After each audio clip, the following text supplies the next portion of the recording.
بسم اللہ الرحمن الرحیم۔ آج کی ہماری اور آپ کی گفتگو اور یہ نشست چند باتوں پہ مشتمل ہے، اور کچھ تو آپ کو حقائق سے آگاہی ہونی چاہیے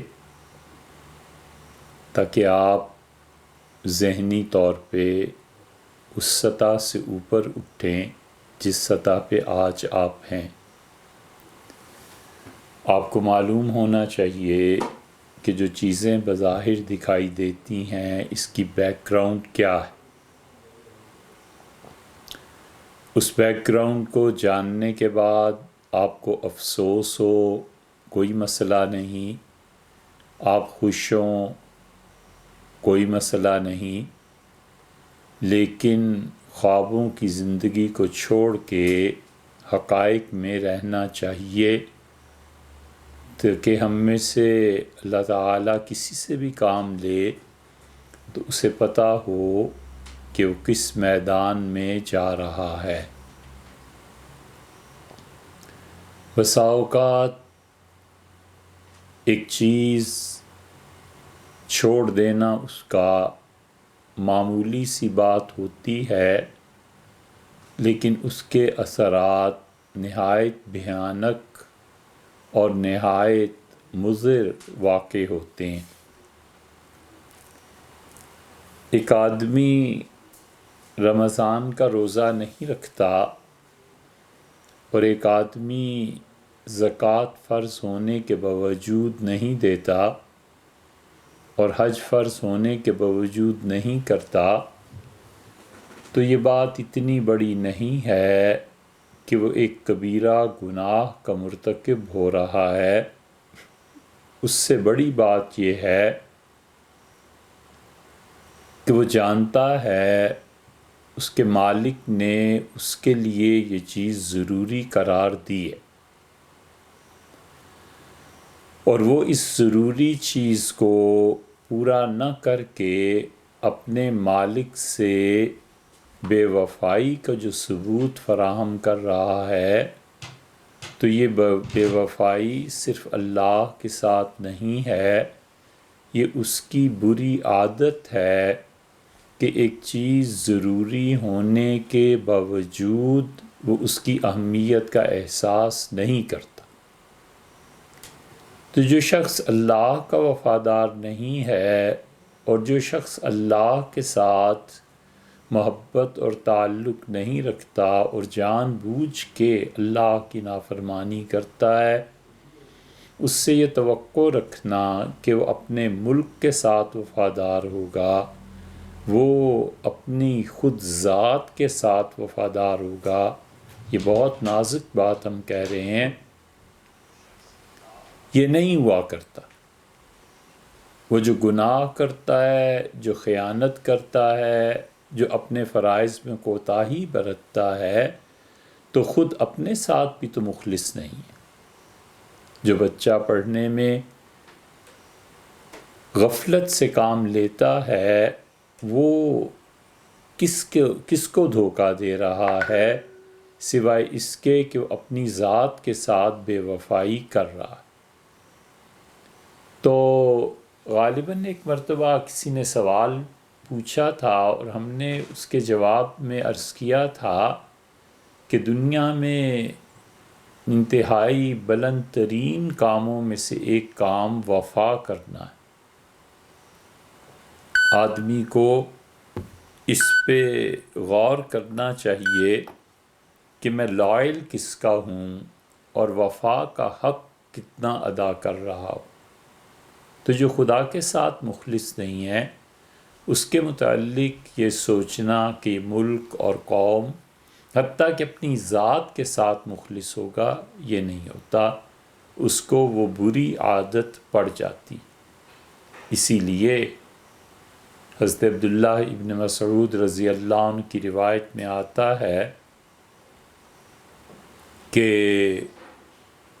انہوں نے کہا کہ حضور صلی اللہ علیہ وسلم نے ہم سے فرمایا کہ فَلْيَنظُرْ إِلَىٰ مَن يُخَالِفُ، تمہیں غور کرتے رہنا چاہیے کہ تم کس کی محبت میں جی رہے ہو، کون تمہارا دوست ہے، کس کے ساتھ تمہاری دوستی ہے۔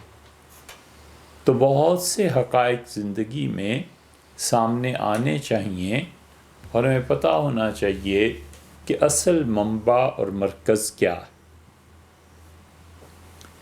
اس کی ایک مثال آپ کے سامنے رکھتے ہیں جو موجودہ حالات کے مطابق ہے، اور آپ سمجھیں گے کہ مسائل کہاں پہ ہیں اور ان مسائل کو حل کرنے کے لیے کسی کے پاس بھی لائے عمل کیا ہے۔ چند مرتبہ یہ باتیں عرض کی ہیں، لیکن ممکن ہے آج پھر کوئی بات دہرانی پڑے تو آپ اس سے اکتائیں نہیں۔ اسلام کا نقطہ نظر متعدی بیماریوں کے لیے کیا ہے؟ اطباء نے اپنی کتابوں میں قدیم اطباء جو تھے، ابو علی سینا وغیرہ ان کے شاگرد، پھر آخری دور میں حکیم شریف اور حکیم اجمل اور یہ سب لوگ جنہوں نے کتابیں لکھیں، انہوں نے 7 امراض کے متعلق لکھا کہ یہ امراض وبائی ہو جاتے ہیں۔ تپدق کے متعلق لکھا ٹی بی، جس کا وجود اب تک دنیا میں پایا جاتا ہے، پلیگ، طاعون، انہوں نے کہا کہ یہ بھی متعدی ہو جاتی ہے۔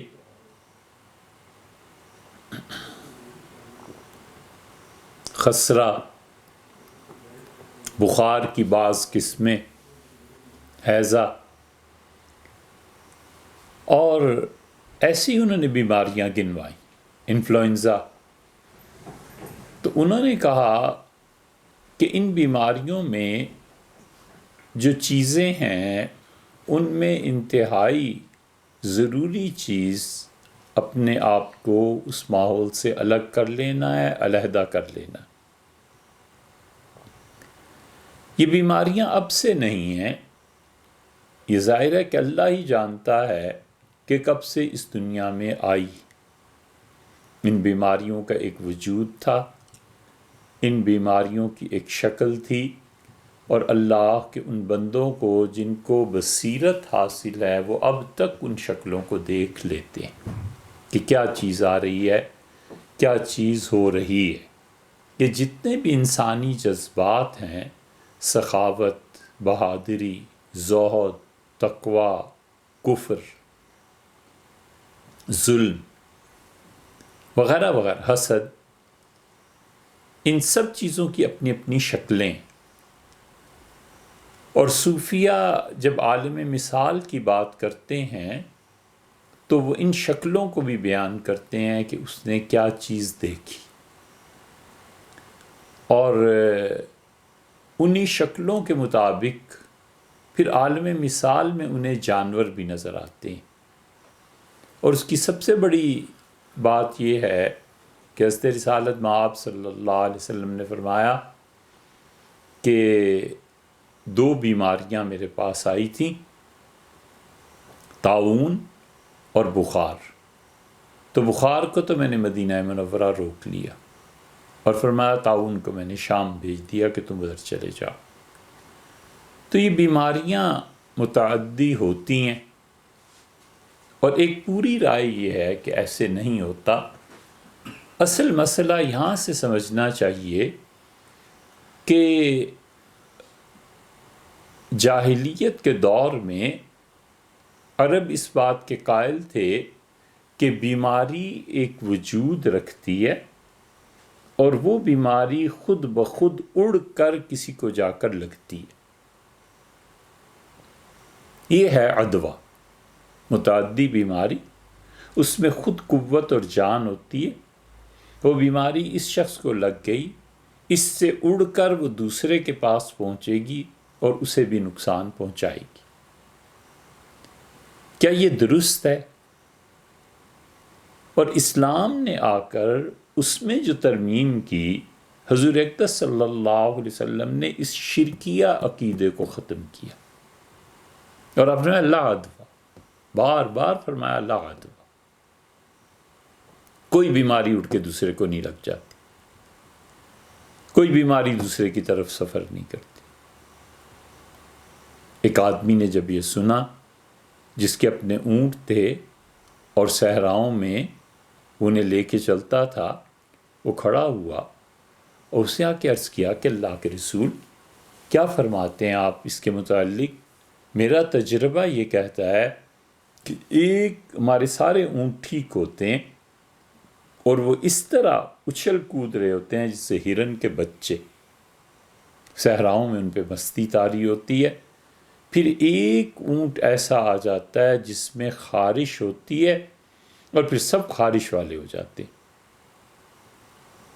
حضرت رسالت مآب صلی اللہ علیہ وسلم نے فرمایا وہ جو پہلا تھا اس کو خارش کہاں سے لگی تھی؟ اب اس پہ وہ چپ ہو گئے۔ تو یہ جو عربوں کا شرک کا عقیدہ تھا، اس کو رسول اللہ صلی اللہ علیہ وسلم نے جڑ سے اکھیڑا۔ نبی کریم صلی اللہ علیہ وسلم بہت سے معاملات میں ابتدائی طور پر اتنی سختی سے بات کرتے تھے۔ شراب حرام ہوئی، یہ اس کی دوسری ایک مثال ہے۔ آپ نے فرمایا شراب ہی نہیں، اس کے پینے والے برتن بھی توڑ ڈالو، تاکہ ان برتنوں کو دیکھ کر اس کے دل میں کشش پیدا نہ ہو۔ اور پھر ایک عرصہ گزر جانے کے بعد، 3-4 سال کے بعد، صحابہ کرام رضی اللہ عنہ نے عرض کیا کہ اب کیا حکم فرماتے ہیں؟ کچھ لوگوں کے یہاں برتن باقی ہیں۔ آپ نے فرمایا رہنے دو، اس میں کیا ہے، برتنوں میں کیا ہے، کچھ نہیں۔ لیکن شراب کی جڑ اکھیڑنی تھی۔ ایک تیسری مثال دیکھیں، فرمایا کہ جتنے کتے ہیں سب مار دو، سب کو قتل کر دو، اور کتوں کو قتل کیا گیا۔ پھر رسول اللہ صلی اللہ علیہ وسلم نے اجازت دی۔ آپ نے فرمایا اچھا بھئی جو کتے شکار کے کام آتے ہیں ان کو کچھ نہیں کہنا۔ پھر اجازت دے دی اور فرمایا کھیتیوں کے کام جو آتے ہیں حفاظت کے لیے ان کو کچھ نہیں کہنا۔ پھر فرمایا گھروں کے لیے جو استعمال ہوتے ہیں ان کو کچھ نہیں کہنا۔ اس میں رعایت دیتے چلے گئے۔ ایک 5ویں مثال آپ دیکھیں، غزوہ خیبر میں فرمایا کہ دیکھو کنت نہیتکم، میں نے تمہیں منع کیا تھا کہ قبرستان نہ جایا کرو، قبروں پہ نہ جایا کرو۔ الآن فزوروہا، اب میں تمہیں اجازت دے رہا ہوں، جاؤ قبرستانوں میں اور قبروں کو دیکھو۔ فإنہا تذکرکم بالآخرہ، تمہیں اس سے اللہ کے دن کی یاد آئے گی، آخرت کے دن کی یاد آئے گی، قیامت کے دن کی یاد آئے گی تمہیں، اب قبروں کو جایا کرو۔ یہی حال ان بیماریوں میں بھی تھا کہ بیماریاں متعدی ہوتی ہیں ایک جگہ سے دوسری جگہ۔ اسلام نے کہا، حضور اقدس صلی اللہ علیہ وسلم نے اس شرک کی جڑ اکھیڑی کہ یہ جو تمہارا عقیدہ ہے کہ بیماری خود بخود چلی جاتی ہے، کچھ نہیں ہوتا، بیماری میں اتنی طاقت اور جان ہی نہیں ہے۔ یہ بیماری در حقیقت اللہ جسے چاہتا ہے بھیج دیتا ہے۔ اللہ کے حکم سے بیماری ٹرانسفر ہو جاتی ہے، اللہ کے حکم سے ایک بیماری دوسرے صحت مند آدمی کو لگ جاتی ہے۔ یہ اللہ کے فیصلے ہیں، اللہ کی طرف سے موت لکھی ہوئی ہوتی ہے، اس کا کوئی سبب بننا ہوتا ہے، وہ سبب یہ بیماری بن جاتی ہے۔ لہٰذا اللہ کی مشیت، اللہ کے چاہے بغیر بیماری کسی کو نقصان نہیں دیتی۔ یہ تھا کہ ہر فرد کو جو بھی بیماری پہنچتی ہے وہ اللہ کے حکم سے لگتی ہے۔ بیماری میں اٹسیلف کوئی جان نہیں، کوئی زندگی نہیں۔ اس کی بہت اچھی مثال فقہا نے لکھی ہے اور بہت سی احادیث میں آیا ہے۔ حضرت عبداللہ ابن مسعود رضی اللہ عنہ کی روایت میں آیا ہے، اس میں بھی یہی ہے کہ دیکھو بیماریاں اللہ کے حکم سے سفر کرتی ہیں۔ سفر کرنے کا مطلب یہ ہے کہ جا کے چھو لیتی ہیں یا مل جاتی ہیں، جسے آپ وائرس کہتے ہیں کہ کس طرح ایک سے دوسرے میں ٹرانسفر ہوتا ہے، یہ چیز مراد تھی۔ حضرت عبداللہ ابن عمر رضی اللہ عنہ ایک مرتبہ ایک صاحب کے گھر گئے اور انہیں ایک اونٹ پسند آیا، اور وہ 2 آدمی اس میں مشترک تھے، تو آپ نے ایک سے سودا کیا، اسے پیسے دیے اور چل پڑے، واپس آ گئے گھر اونٹ لے کے۔ تو جو دوسرا شریک تھا اس کا وہ آیا اور اس نے کہا کہ اونٹ، اس نے کہا بیچ دیا، کتنے میں؟ اتنے میں۔ کس کو؟ اس کا مجھے نہیں معلوم، لیکن ایک صاحب آئے تھے، ایسا قد تھا، ایسا بت تھا، ایسے جثے کے مالک تھے، کیا نور تھا جو ان پہ برستا تھا۔ تو اس نے کہا تمہیں پتہ ہے اس اونٹ میں بیماری ہے، ہیمن، ہیم کہتے ہیں اونٹوں کی اس بیماری کو جس میں پیتا جاتا ہے پانی اور اس کا پیٹ نہیں بھرتا، شدید پیاس اس پہ طاری رہتی۔ تو اس نے کہا تمہیں پتہ ہے یہ جس آدمی کا حلیہ تم بیان کر رہو، یہ امیر المومنین سیدنا عمر رضی اللہ عنہ کے صاحبزادے ہیں عبداللہ۔ تو دونوں اٹھے اور گئے، اور جا کر عبداللہ ابن عمر رضی اللہ عنہ سے کہا کہ حضرت وہ اونٹ فرمایا بندھا ہوا ہے۔ اس نے کہا حضرت اس کو تو پتہ نہیں تھا آپ کا، میں تو جانتا ہوں، میں معذرت خواہ ہوں، ہمارا اونٹ واپس کر دیں، رقم واپس لے لیں، اور ہمارے اس اونٹ کو ہیم کی بیماری۔ تو عبداللہ ابن عمر رضی اللہ عنہ نے کہا لا عدوہ، کوئی بیماری کسی سے کسی کو نہیں لگتی، اور جاؤ، رضینا بقضاء رسول اللہ صلی اللہ علیہ وسلم، ہم حضور صلی اللہ علیہ وسلم کے فیصلے پہ دل سے راضی ہیں۔ انہوں نے فرما دیا تھا بیماری ایک سے دوسری کی طرف ٹرانسفر نہیں ہوتی۔ یہ ساری احادیث آئی، لیکن حدیث کا ایک پہلو یہ ہے کہ شرک کو کھیڑا جائے، اور دوسرا پہلو یہ ہے کہ جو احتیاطی تدابیریں اختیار کرو کیونکہ تم شرک کے قائل نہیں ہو۔ تو یہ کوئی دانش مندی تھوڑا ہی ہے، عقل مندی تھوڑا ہی ہے کہ خود جان بوجھ کے اس بیماری میں منہ دو۔ نتیجہ یہ کہ صحیح بخاری میں آتا ہے، حضور اقدس صلی اللہ علیہ وسلم نے فرمایا کہ فر من المجذوم کما تفر الاسد، جس طرح شیر سے بچتے ہیں نا، اور شیر سے کے سامنے جانے سے انسان گھبراتا ہے، اپنے آپ کو بچاتا ہے، اگر کسی انسان کو کوڑ کا مرض ہو جائے تو اپنے آپ کو ایسے بچانا ہے۔ یہ بھی تو بخاری کی حدیث ہے۔ ایک طرف فرما رہے ہیں کہ لا عدوہ، کوئی بیماری چھوت وغیرہ نہیں، اور دوسری طرف فرما رہے ہیں بچو کوڑی سے۔ اور اسی طرح بنو ثقیف کے کچھ لوگ آئے اور انہوں نے بیعت کی، اور ایک آدمی باہر کھڑا رہا،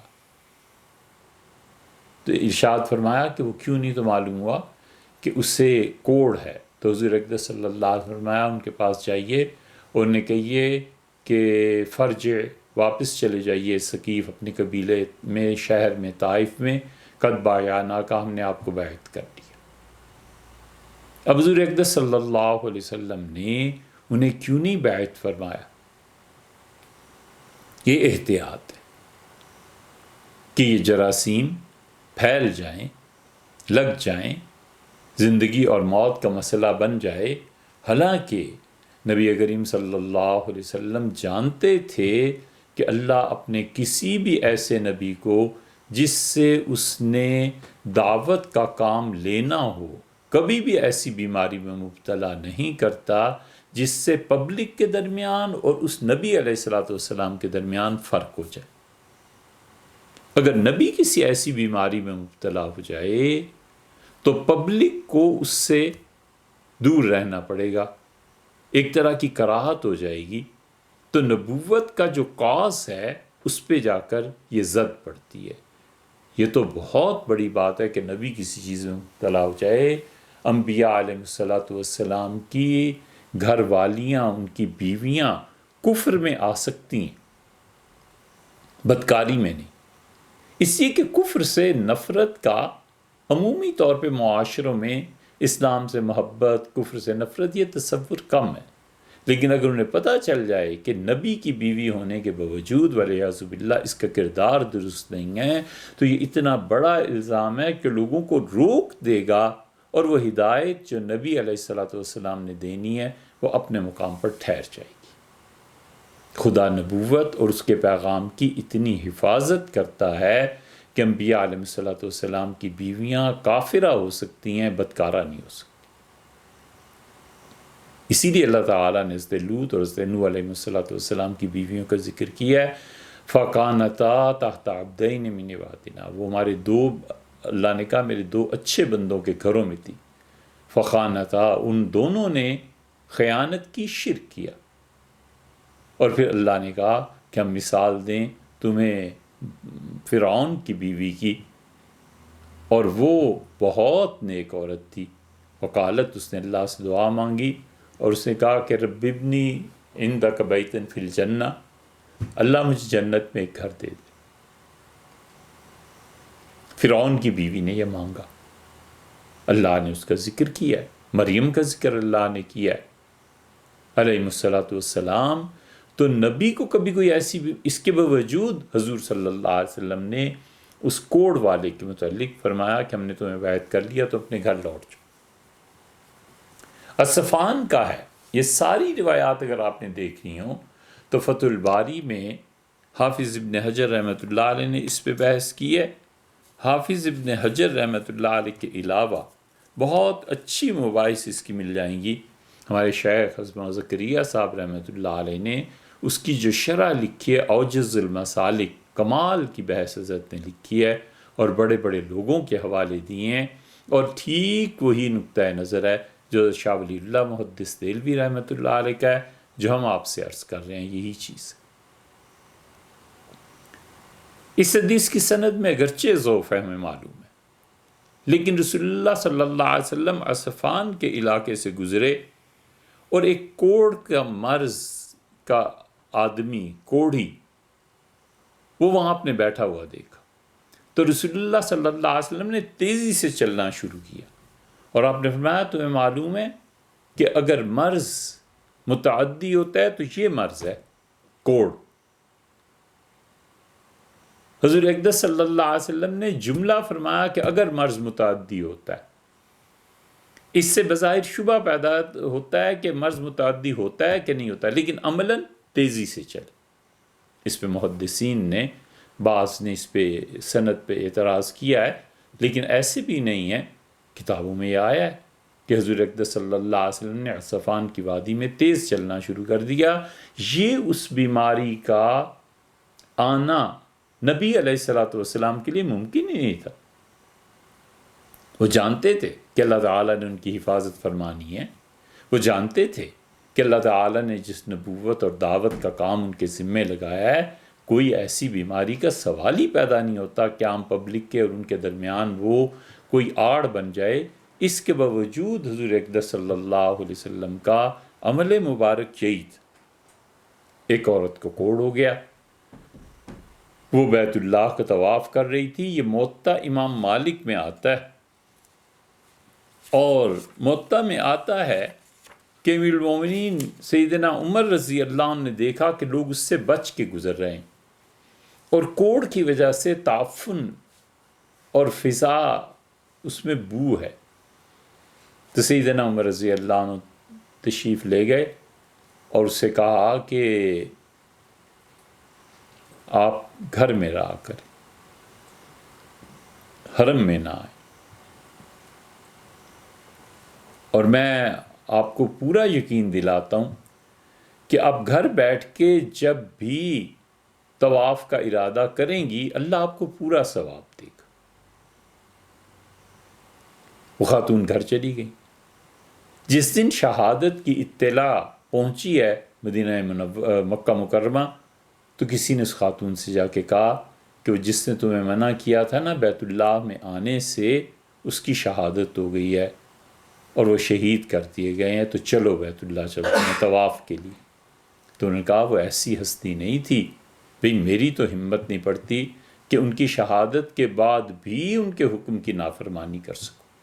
اس کہا وہ ایسی ہستی نہیں تھی کہ اس کی شہادت کے بعد اب اس کے خلاف ہم چلیں، نہیں گئے۔ کہ سیدنا عمر رضی اللہ عنہ کا اپنا فعل ہے۔ اس پہ اسباب کی بحث ہے کہ اسباب اپنے نتائج مرتب کرتے ہیں یا نہیں کرتے. اور شیخ نے بڑا اچھا لکھا ہے، مولانا زکریا صاحب رحمۃ اللہ علیہ نے، اس پہ بھی آ جاتے ہیں. حضرت شاہ ولی اللہ رحمۃ اللہ علیہ کو آپ پڑھیں، مصوّع اور مصفّہ دو اس کی شروع کی ہیں موطا امام مالک کی. حضرت امام شاہ ولی اللہ رحمۃ اللہ علیہ نے، شاہ صاحب نے اسی مسلک کو لیا ہے، اور وہ کہتے ہیں کہ جن احادیث میں یہ آیا ہے کہ چھوت موت کی بیماری کوئی چیز نہیں ہوتی، وہاں اصل میں شرک کی جڑ اکھیڑنے کے لیے آیا ہے. اور جن میں آیا ہے کہ رسول اللہ صلی اللہ علیہ وسلم نے احتیاط کی، تو نبی کریم صلی اللہ علیہ وسلم نے عملاً دکھا دیا کہ اسباب پر اس کے نتائج مرتب ہوتے ہیں، اپنے آپ کو بچانا. کچھ حضرات محدثین اس طرف گئے ہیں کہ رسول اللہ صلی اللہ علیہ وسلم بتا دیا کہ جائز تو اگرچہ ہے کہ تم کسی مرض والے کے ساتھ بیٹھ کر کھانا کھا لو، اللہ نے چاہا تو تمہیں وہ مرض نہیں لگے گا، لیکن بہتر پھر بھی یہی ہے کہ تم اپنے آپ کو بچا کے رکھو. اسی لیے جن روایات میں آتا ہے کہ کسی متعدی مرض والے کو رسول اللہ صلی اللہ علیہ وسلم سے اختلاط کا موقع ملا، وہ آپ کے قریب بیٹھے، وہاں پر جواز ہے کہ اچھا بھی کوئی کرتا ہے تو ٹھیک ہے، اس کا اللہ پہ ایمان اتنا ہی ہوگا، بہت زیادہ ہوگا، ایک الگ بات ہے. لیکن حکم یہی ہے کہ ان چیزوں کے قریب نہ جاؤ. شریعت کی نظر میں پسندیدہ چیز یہی ہے. اسی بنا پر حضرت ابو ہریرہ رضی اللہ عنہ نے ایک روایت بیان کی یہی کہ لا عدوہ، کہ بیماری نہیں چھوتی ایک دوسرے کو. اور پھر ابو ہریرہ رضی اللہ عنہ نے کہا کہ رسول اللہ صلی اللہ علیہ وسلم نے فرمایا تھا کہ جو اونٹ صحت مند ہے، بیمار اونٹوں کو ان کے قریب مت لے جانا. کسی نے کہا ابو ہریرہ پہلے تو آپ یہ بیان کر رہے تھے کہ مرض نہیں چمٹتا، اور اب آپ یہ بیان کر رہے ہیں. محدثین نے لکھا ہے کہ ابو ہریرہ رضی اللہ عنہ چپ ہو گئے، اور یہ واحد حدیث ایسی ہے جس پہ حضرت ابو ہریرہ رضی اللہ عنہ نے اعتراف کیا کہ ان کے ذہن میں خلط ملط ہو گئی یہ بات. حضرت شیخ مولانا زکریا صاحب رحمۃ اللہ نے اس پہ تفصیل لکھی ہے، اور عراقی رحمۃ اللہ علیہ نے الفیہ جو ان کی کتاب ہے اس میں بھی اس موضوع پہ انہوں نے بحث کی. یہ سب لوگ اسی کے شیخ کے الفاظ یہ ہیں، اور علامہ عراقی رحمۃ اللہ علیہ کے، وہ کہتے ہیں کہ ایسے سمجھو کہ جیسے آگ میں جلانے کی صلاحیت اور پانی میں بہانے کی صلاحیت، ایسے ہی ان امراض میں بھی صلاحیتیں ہیں. اب کس آدمی پر وہ صلاحیت وارد ہوتی ہے، جا کر اسے بیماری لگتی ہے نہیں لگتی، اللہ کے حکم سے. آگ جلاتی ہے اللہ کے حکم سے، آگ میں خود کچھ نہیں.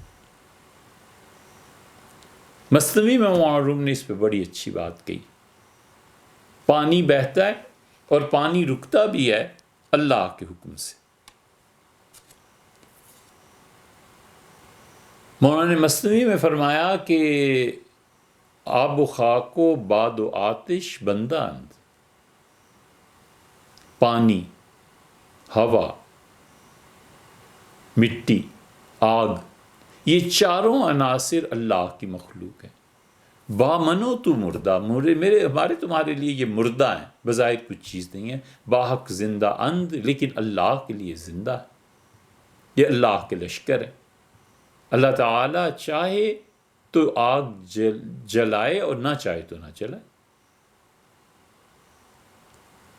اس لیے اگر کوئی اب بھی یہ سمجھتا ہے کہ بیماری میں اٹ سیلف کوئی طاقت ہے تو غلط بات ہے. اسے اپنا عقیدہ اور نظریہ صحیح کرنا چاہیے کہ بیماری میں اٹ سیلف اللہ نے یہ صلاحیت رکھی ہے. کس کو پہنچائے گی وہ تکلیف اور نقصان، یہ اللہ کے قبضے میں ہے. اللہ اگر چاہے گا تو یہ چیز ہوگی، اور اللہ تعالیٰ نہیں چاہے گا تو یہ چیز نہیں ہوگی. اور شیخ نے رحمہ اللہ نے اس میں لکھا ہے کہ ہم اہل السنہ کا مسلک یہ ہے. اہل السنہ اس طرف گئے. یہ انہوں نے اہل السنہ کا لفظ کیوں استعمال کیا ہے، بڑی بلیغ بات ہے. اس لیے کہ سمت میں ایسے گمراہ گزرے ہیں جو کہتے ہیں خدا نے اصولاً تو ساری چیزیں پیدا کر دی تھیں، باقی اب چیزیں خود بخود چل رہی، پانی خود بخود ہی چل رہا ہے. پانی میں ایک مرتبہ یہ صفت رکھ دی تھی کہ ڈبو دے، اب پانی ڈبوتا ہی ہے ہر ایک کو۔ نتیجہ اس کا یہ نکلتا ہے کہ معجزے اور کرامت میں جہاں یہ آتا ہے نا کہ اللہ تعالیٰ نے پانی کو روک دیا اور یہ ہو گیا، یہ ان سب احادیث کا اور واقعات کا انکار کرتے ہیں، اور گمراہ لوگ تھے اور اب بھی ہیں۔ اس لیے شیخ نے لکھا ہم اہل سنہ کا مسلک یہ ہے کہ ان تمام چیزوں میں اللہ تعالیٰ جب چاہتا ہے تاثیر پیدا کر دیتا ہے، خدا نہیں چاہتا تو کچھ بھی نہیں ہوتا۔ اب اسی بحث کو اگر آپ دیکھتے چلے جائیں مزید تو اس بحث میں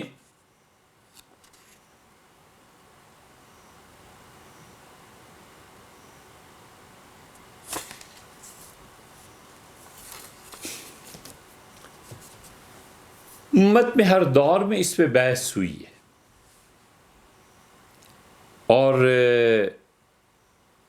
جب بھی وبا پھیلی ہے مسلمانوں کو حج میں مشکلات پیش آئی۔ 1897 کی ایک تحریر آپ اسے پڑھیں، اس میں سفارش کی گئی ہے کہ مسلمانوں کو حج پہ نہ جانے دیا جائے کیونکہ وبا پھیل گئی۔ ایک مرتبہ حرم میں ہوتے ہوئے بادشاہ نے لوگوں کو روک دیا اور اس نے کہا کہ تمہیں آنے کی اجازت نہیں ہے کیونکہ تمہارے ذریعے ہیضہ پھیل جائے گا۔ ہندوستان کے لوگ ہیضے کو ساتھ لائے ہیں، یہ بیماری ہے، وبا۔ ان احادیث کو قلع عدوہ کوئی متعدی بیماری نہیں ہے، اور دوسری طرف کی روایات کو محدثین فقہا ہر زمانے میں بحث کرتے چلے آئے۔ چنانچہ کتاب الحظر والاباحہ میں جو مولانا احمد رضا خان صاحب جو بڑے فاضل آدمی تھے، ان کے فتاوی 30-35 جلدوں میں چھپے ہیں۔ طاعون میں جو 1916 کے بعد پھیلا تھا، پھر انفلوئنزا آیا 1918 میں، 2 کروڑ کے قریب انسان یہاں مر گئے تھے بر صغیر میں، اور 3 کروڑ کے قریب پوری دنیا میں، یا 2.5 کروڑ بر صغیر میں تھے۔ یہ ساری تفصیلات آپ جانتے ہوں گے یا آپ کو پڑھنے سے تلاش کرنے پہ مل جائیں گی۔ لاہور شہر کا یہ حال ہو گیا تھا کہ علامہ اقبال نے ایک دوست کو خط لکھا ہے اور لکھا ہے کہ لاہور کا یہ حال ہے کہ یہاں میت دفن کرنے والے نہیں رہے، لوگ جنازہ پڑھتے ہیں اور مریض کو انفلوئنزا کی وجہ سے اٹھا کے قبرستان میں رکھاتے ہیں۔ اسپینش انفلوئنزا اسپین سے شروع ہوا تھا یہ، جس طرح یہ جو ہے وائرس اصل میں کرونا وائرس اٹلی اس کا اصل گھر ہے نا، یا پڑھیں گے تو ساری تفصیلات آپ کو ملیں گی۔ تو علامہ نے لکھا کہ قبریں کھودنے والے لوگ نہیں رہے۔ پھر طاعون آیا، اور راولپنڈی میں یہاں تھوڑا سا نکلیں اگر چکری روڈ کی طرف، تو وہاں اب تک ایسے مکانات ہیں ویران اور اجاڑ پڑے ہوئے ہیں۔ ہم گئے کسی وجہ سے تو پوچھا، انہوں نے کہا جی 1920 میں جو طاعون اور یہاں پھیلا تھا اس وقت سے سب لوگ مر گئے، اور گاؤں کی جگہ لوگوں نے اٹھا کر دوسری جگہ گاؤں بسا لیا کہ اس وقت سے ہیں گرے پڑے ہیں، اب کوئی نہیں جاتا یہاں اس ڈر سے کہ یہاں طاعون نہ۔ یہ چیز قلع عدوہ کوئی چھوت موت کی بیماری نہیں۔ احمد رضا خان صاحب نے اس پہ بحث کی اپنے فتاوی میں، انہوں نے اس پہ ایک رسالہ بھی لکھا ہے، اور تیسر المعون للسکن فی الطاعون اس کا نام ہے۔ 1325 میں انہوں نے یہ رسالہ لکھا تھا، 1325 ہجری میں، سمجھے 125 سال پہلے۔ انہوں نے اس میں یہ الفاظ لکھے ہیں کہ بیماری کا اڑ کر لگ جانا یہ خیال تو محض باطل ہے، اور مکمل انہوں نے نفی کی ہے۔ انہوں نے کہا حضور اقدس صلی اللہ علیہ وسلم نے جب فرما دیا کہ لا عدوہ کوئی بیماری نہیں چھوت موت کی، تو میں اس کو مانتا ہی نہیں ہوں کہ بیماری کسی کو کسی سے لگ جاتی۔ یہ انہوں نے بڑی شد و مت سے لکھا ہے، اور اس پہ رسالہ بھی تحریر فرمایا ہے، اور وہ اسی بات کے قائل تھے اور لا عدوہ کا متعدد جگہ پہ ان کو ذکر انہوں نے کیا ہے، اور انہوں نے کہا کچھ نہیں ہے۔ حضرت رسالت میں آپ صلی اللہ علیہ وسلم نے فرمایا بس وہی ہے، کوئی چھوت موت کی بیماری کسی کو نہیں لگتی۔ ایک جگہ ایک فقرہ ایسا بھی لکھا ہے جس سے معلوم ہوتا ہے کہ وہ احتیاط کے قائل تھے، مگر عمومی طور پر جناب والا کا مزاج ایسے ہی رہا۔ اور دوسری طرف یہی حدیث اسی زمانے میں طاعون پھیل رہا تھا، اور طاعون ہندوستان میں جگہ جگہ پھیل گیا اور لوگ ڈر گئے۔ یہ سارے سوالات تھانہ بھون میں حضرت تھانوی نور اللہ مرکزہ کے ہاں بھی بھیجے گئے۔ حضرت تھانوی رحمۃ اللہ علیہ نے بوادر النوادر میں، یہ ان کی آخری کتاب ہے جو چھپ کے آئی تھی، اور کمال کی چیز ہے، یہ جتنے ہمارے ہاں اس وقت دیوبندی مسلک کے ائمہ گنے جاتے ہیں نا، اس کتاب کے 4 صفحے پڑھ کے سمجھ لیں تو بڑی بات ہے۔ حضرت رحمۃ اللہ علیہ نے بڑی بڑی نایاب چیزیں اس میں جمع فرمائی تھیں، خود بھی فرمایا تھا کہ فلاں جگہ سے مضمون لے لو، فلاں میرا مضمون اس میں شامل کر دو۔ بہرحال 26واں سوال جو اس میں ہوا ہے، بوادر النوادر مطلب ضخیم کتاب ہے، 184 نمبر صفحے پہ اگر آپ دیکھیں۔ اچھا، خان صاحب نے 21ویں جلد میں بحث کی ہے طاعون پہ، یہ حوالہ اس لیے دے رہے ہیں کہ جو بھی اس پہ کوئی بچہ آئندہ کو تحقیق کرنا چاہے تو اسے ڈھونڈنے میں دشواری پیش نہ آئے۔ حضرت تھانوی نور اللہ مرکزہ نے 26واں سوال، جس کے بعد طاعون مسلسل حضرت رحمۃ اللہ اس پہ باتیں کرتے رہے ہیں، اور اس میں لکھا ہے کہ حکمت مسائل طاعون۔ پھر ایک جواب دیا کسی کو، اور لکھا ہے کہ تقریر دافع اشکال متعلق نہیں از دخول مقام طاعون۔ تو حضرت نے اس میں واضح طور پر لکھا کہ جو صورتیں میں بیان کر رہا ہوں نا، ان صورتوں کے پیش نظر عدوہ کے قائل ہونے میں کوئی حرج نہیں۔ یہ مسلک شاہ ولی اللہ رحمۃ اللہ علیہ کا بھی، یہی مسلک ہم لوگوں کا بھی ہے کہ ہم کہتے ہیں چھوت موت کی بیماری لگ جاتی ہے۔ حضرت رحمۃ اللہ فرماتے ہیں کہ اس کے بیماری کے ٹرانسفر ہونے میں کوئی اشکال نہیں۔ یہ عدوہ رسول اللہ صلی اللہ علیہ وسلم جو فرمایا ہے، اس کا مقصد وہ ہے۔ مقصد کیا ہے؟ وہی جو پہلے آپ سے عرض کر چکے کہ شرک کی جڑ اکھیڑنی تھی، اور اسی پہ حضرت شیخ رحمۃ اللہ علیہ نے اوجز المسالک کی 16ویں جلد میں اس پہ بحث کی ہے، اور انہیں آگ اور پانی کی مثال دی، حافظ عراقی سے نقل کی، جیسے کہ ابھی آپ سے بیان کیا ہے کہ ہمارے نزدیک اہل سنہ کے نزدیک کسی بھی چیز میں اپنی کوئی طاقت نہیں ہے جب تک کہ اللہ کے حکم سے وہ منتقل نہ ہو، اور اللہ ہی ہے جو اس بیماری کو بھیجتا ہے، اللہ ہی ہے جو لوگوں کو بیمار بھی کرتا ہے اور شفا بھی دیتا ہے۔ یہ جملہ احتیاط کے خلاف ہے، لیکن بات چونکہ عقیدے کی ہے اس لیے واضح طور پہ کہہ رہے ہیں کہ اللہ ہی بیماری بھیجتا ہے اور اللہ ہی شفا بھی دیتا ہے۔ چنانچہ آپ دیکھیں، نزلہ، زکام، ایک ہی گھر میں سارے لوگ رہ رہے ہیں، 4 کو ہو جاتا ہے، 3 کو نہیں ہوتا۔ اللہ تعالیٰ اپنی پناہ میں رکھے، ٹی بی ہے، اس کا مریض گھر میں رہ رہا ہے، کسی کو ہو جاتی ہے، کسی کو اس سے نہیں لگتی۔ گاؤں پورے میں کوئی وائرس پھیل گیا ہے، کسی تک پہنچتا ہے، کسی تک نہیں پہنچتا، اور اس کے نتیجے میں موت کا مرتب ہونا تو حقیقتاً اللہ ہی ہے۔ تعالیٰ شانو نے جتنی زندگی رکھی ہے اور موت کا جو ذریعہ متعین فرما دیا ہے، یہ سب اس کے حکم سے ہوتا ہے۔ اسی لیے ہمارے نزدیک کسی چیز میں بھی اپنی قوت کے اعتبار سے طاقت نہیں ہے۔ اب دیکھیں، بے احتیاطی کا جملہ اس لیے عرض کر رہے ہیں کہ حضرت ابراہیم علیہ السلام نے اللہ تعالیٰ کی تعریف بیان کی ہے سورہ شعراء میں، اور کہا ہے کہ میرا پروردگار تو وہ ہے یطعمنی ربی ویسقین، جو مجھے کھلاتا بھی ہے اور پلاتا بھی ہے، والذی اطمع، جس کے متعلق مجھے پورا یقین ہے، ان یغفر لی خطیئتی یوم الدین، کہ قیامت کے دن وہ مجھ سے درگزر کرے گا۔ اور جہاں آئی ہے مرض اور شفا کی، فرمایا وَإِذَا مَرِضْتُ، اور جب میں بیمار ہو جاتا ہوں تو وہ شفا دیتا ہے۔ یہ نہیں کہ اللہ بیمار کرتا ہے، ادب ہے، احترام ہے۔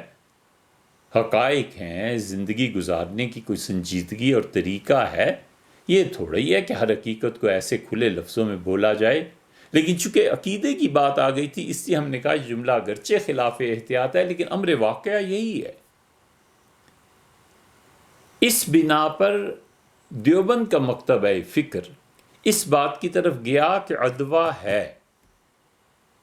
ایک سے دوسرے کو بیماری ٹرانسفر ہوتی ہے، کیونکہ حضرت تھانوی رحمۃ اللہ علیہ لکھا، پھر اوپر چلے جائیں تو شاہ ولی اللہ رحمۃ اللہ، اور پھر فلاں اور فلاں اور فلاں اور فلاں۔ اور ہمارے ہاں جو بریلوی حضرات کا مکتبہ فکر ہے وہ حضرت امام رضا صاحب کے پیچھے چلے اور انہوں نے کہا کچھ نہیں ہوتا، کوئی ضرورت نہیں ہے اتنا پرہیز کرنے کی، مساجد میں کوئی لاک ڈاؤن نہیں ہوگا، مسجدوں میں جمعہ ہوگا، لوگوں کو بالکل نہیں روکا جائے گا، آپ پہلے جا کر ٹھیک کریں اپنے سینٹرز کو، شاپنگ مال جو ہیں ان کو ٹھیک کریں، فلاں جگہ کو فلاں جگہ کو، وہاں آپ اجازت۔ حالانکہ انصاف کی بات کرنی چاہیے، گورنمنٹ نے وہاں بھی منع کیا ہے، یہاں بھی منع کیا ہے، مسئلہ تو اجتماعیت کا ہے کہ اجتماع نہیں ہونا چاہیے۔ اس لیے وہ مشترکہ اعلامیہ جو کراچی سے جاری ہوا ہے، اس کو اگر آپ دیکھیں گے تو ایک طرف مولانا عثمانی صاحب فرما رہے ہیں کہ ہمارا حکومت سے یہ مطالبہ ہے، اور دوسری طرف وہ کہہ رہے ہیں کہ لاک ڈاؤن ختم ہے۔ بھئی لاک ڈاؤن آپ لگا کیسے سکتے ہیں اور ختم کیسے کر سکتے ہیں؟ یہ چیزیں تو حکومت وقت سے تعلق رکھتی ہیں، اس پہ بات بعد میں کریں گے۔ لیکن یہ اصل مسئلہ جو اختلافی تھا، اور ان حضرات نے اختلاف اس لیے اس کا اظہار نہیں فرمایا کہ امت میں پہلے ہی بہت اختلافات ہیں، کیا ضرورت ہے اس مسئلے کو دیوبندی اور بریلوی، اور یہی آگے چل کے مسئلہ یہ بنا کہ طاعون کے زمانے میں اذانیں دینی چاہیے یا نہیں۔ تو امام احمد رضا خان صاحب نے فرمایا کہ اللہ کا ذکر ہے اور اللہ کے ذکر سے چونکہ شیطان بھاگتا ہے لہٰذا دینی چاہیے۔ حضرت تھانوی رحمۃ اللہ نے فرمایا کہ پہلے ہوتا تھا، میں نے بزرگوں کو سنا ہے، لیکن چونکہ اب لوگوں کا عقیدہ بگڑا ہوا ہے لہٰذا اجازت نہیں دینی چاہیے۔ تو دیوبندی مکتبہ فکر میں یہی کہتے ہیں یہ بدعت ہے، اور وہ کہتے ہیں ذکر الہی ہے، کوئی بدعت نہیں۔ اب آپ کے سامنے امید ہے یہ تصویر آئی ہوگی کہ آخر یہ مسئلہ کیا ہے، اور اس کا اظہار کوئی بھی کھل کے نہیں کر رہا۔ وجہ اس کی یہ ہے کہ دونوں حضرات، ان کے بولنے کے انداز، وہ تحکمانہ لہجہ، وہ غصہ، اور اس کے پیچھے کیا ہے کہ چونکہ امام یہ لکھ گئے ہیں لہٰذا ہم اس بات کو مانتے ہی۔ اور پھر اتنی بڑی چیزیں ہیں کہ اس قدر، اس لیے خلاصہ اب تک کا یہی ہے کہ ہم اس کے قائل ہیں، ایک سے دوسرے کو بیماری چھو جاتی ہے، لگ جاتی ہے، بیماری میں خود کوئی جان نہیں ہے جب تک کہ حق تعالی شانو کا فیصلہ اس کے پیچھے نہ ہو۔ اگر کوئی سمجھتا ہے کہ بیماری میں خود سے اتنی جان ہے تو اسے اپنے ایمان کی خیر منانی چاہیے۔ اللہ ہی ہے جو اس کو حکم دے گا تو لگے گی، اور اللہ حکم نہ دے تو کسی کو کچھ نہیں ہوتا۔ یہ اللہ پہ بھروسہ بھی ہے، خدا کی ذات پر اعتماد بھی ہے۔ اس لیے خاص طور پہ ہم جیسے لوگ جن کا ایمان بڑا کمزور ہوتا ہے انہیں تو خاص طور پہ احتیاط کرنی چاہیے، اور وہ جو لوگ اللہ کے بھروسے پہ ملتے جلتے بھی رہتے ہیں ان کے ایمان میں اتنی قوت ہوتی ہوگی بھائی، یہ وہ جانتے ہوں گے، اور ان کا پروردگار ہم لوگوں کا ایمان بڑا کمزور ہے، اللہ نہ کرے کسی مشکل میں پڑ جائیں اور خدا کو کچھ کہہ بیٹھیں تو آخری وقت میں ایمان سے بھی جاتے رہیں۔ اس سے پوری احتیاط کرنی چاہیے، اپنے آپ کو بالکل الگ رکھنا چاہیے، اس مسئلے میں پڑنا ہی نہیں چاہیے، اور جہاں تک ہو سکے حفاظتی تدابیر یہ اختیار کرنی چاہیے۔ ہمارے نزدیک یہ اگلی بات شروع کر رہے ہیں، یہ مسئلہ علماء کا ہے ہی نہیں، یہ مسئلہ حکومت کا ہے ہی نہیں، ہم کس چکر میں پڑ گئے، ہم کیوں ان مسائل میں الجھ گئے ہیں؟ یہ مسئلہ در حقیقت اس ملک میں، انڈیا میں، پاکستان میں، کہیں بھی، انگلینڈ میں، یہ جو دیندار ڈاکٹر ہیں نا، یہ مسئلہ ان کا ہے، وہ کہیں کیا کرنا ہے۔ یہ مسئلہ بنیادی طور پہ طب سے تعلق رکھتا ہے۔ یہ جتنے مسائل طب کے، ہم 2-4 مثالیں بھی آپ کو دیتے ہیں، اس میں آخر سارے فقہا پچھلے زمانوں کے ہمیشہ یہی کیوں لکھ دیتے ہیں کہ طب کا مسئلہ ہے، اطباء سے پوچھیں۔ کیا آپ اب تک اطباء کے مسائل کو جدید میڈیکل کی روشنی میں حل نہیں کرتے؟ اس دین میں کب سے اتنا جمود طاری ہو گیا ہے؟ یہ مسئلہ ہمارا ہے ہی نہیں، نہ علماء کا ہے نہ حکومت کا ہے۔ سیدھا سادہ طریقہ یہ تھا کہ اگر کوئی سننے والا ہوتا تو ہم عرض کرتے کہ فوری طور پہ ملک میں جتنے دیندار ڈاکٹرز ہیں انہیں اسلام آباد بلا لیں، دلی بلا لیں، تہران والے وہاں بلا لیں، انگلینڈ والے اپنے ڈاکٹر سے رجوع کریں، اور جو کچھ وہ کہتے ہیں وہ مان لیا جائے، دیندار ڈاکٹر، اور اس کے بعد قلم بند کر کے چپ کر کے گھر بیٹھو۔ تو کہتے ہیں اتنا فاصلہ رکھیں، ضرور رکھنا چاہیے، ہمیں ان کی ماننی چاہیے۔ اس کے بعد شروع ہوتا ہے علماء کا مسئلہ کہ اب ڈاکٹرز نے یہ کہہ دیا ہے، یہ بات مسلم ہے، یہ بنیاد ہے، اتنے ڈاکٹرز نے طب کی روشنی میں یہ حکم مرتب کیا ہے، اب بتائیے نماز کیسے پڑھنی ہے، اب بتائیے۔ یہ تو کوئی بات نہیں ہے کہ ہم ڈاکٹرز کی نہ سنیں اور اپنی ناسمجھی سے ڈاکٹرز کے فیصلے کو چیلنج کریں جو ہمارا فیلڈ ہی نہیں ہے۔ ڈاکٹرز کے فیصلے کے بعد حکومت کی باری آتی ہے، مفتیوں کی باری آتی ہے۔ ڈاکٹرز نے کہہ دیا حکومت سے کہ دیکھیں جی، اگر مساجد میں یہ چیز کریں گے اور کھول دیں، مساجد میں اس طرح اجتماع کی آپ اجازت دیں گے، یہ سارا کچھ ہو جائے گا، اور پھر لاشیں ہوں گی، اور پھر آپ سے سنبھال نہیں سکیں گے، آپ کے ملک کے وسائل ہی کچھ نہیں ہیں، بڑی بڑی طاقتیں ہل گئی ہیں۔ اس حکومت کو پھر سوچنا چاہیے۔ حکومت اس بات کی کب سے مختار اور مجاز ہے کہ ان معاملات میں دخل دے؟ علماء کو کس نے اجازت دی اور مفتیوں کو کہ میڈیکل ڈاکٹرز، دیندار ڈاکٹرز سے رجوع کیے بغیر وہ خود سی بات کرتے رہے؟ ہمیشہ جن مسائل کا تعلق طب سے ہوتا ہے اسی کی طرف رجوع کیا جاتا ہے۔ امت میں آج تک یہی رہا ہے اور اب بھی یہی ہونا چاہیے کہ دیندار ڈاکٹرز کو سب سے پہلے بلایا جائے کہ ڈاکٹر صاحب آپ بتائیں کیا کہتے ہیں۔ ڈاکٹر صاحب کہتے ہیں جی 5 فٹ کا فاصلہ، 6 فٹ کا فاصلہ۔ ڈاکٹر کہتا ہے کوئی فاصلے کی ضرورت نہیں، یار ایسی فضول باتیں ہیں، آپ اللہ پہ بھروسہ کیجئے، ڈاکٹرز کا فیصلہ۔ اب دیکھیں، اس کی ایک مثال ہم آپ کو دیں۔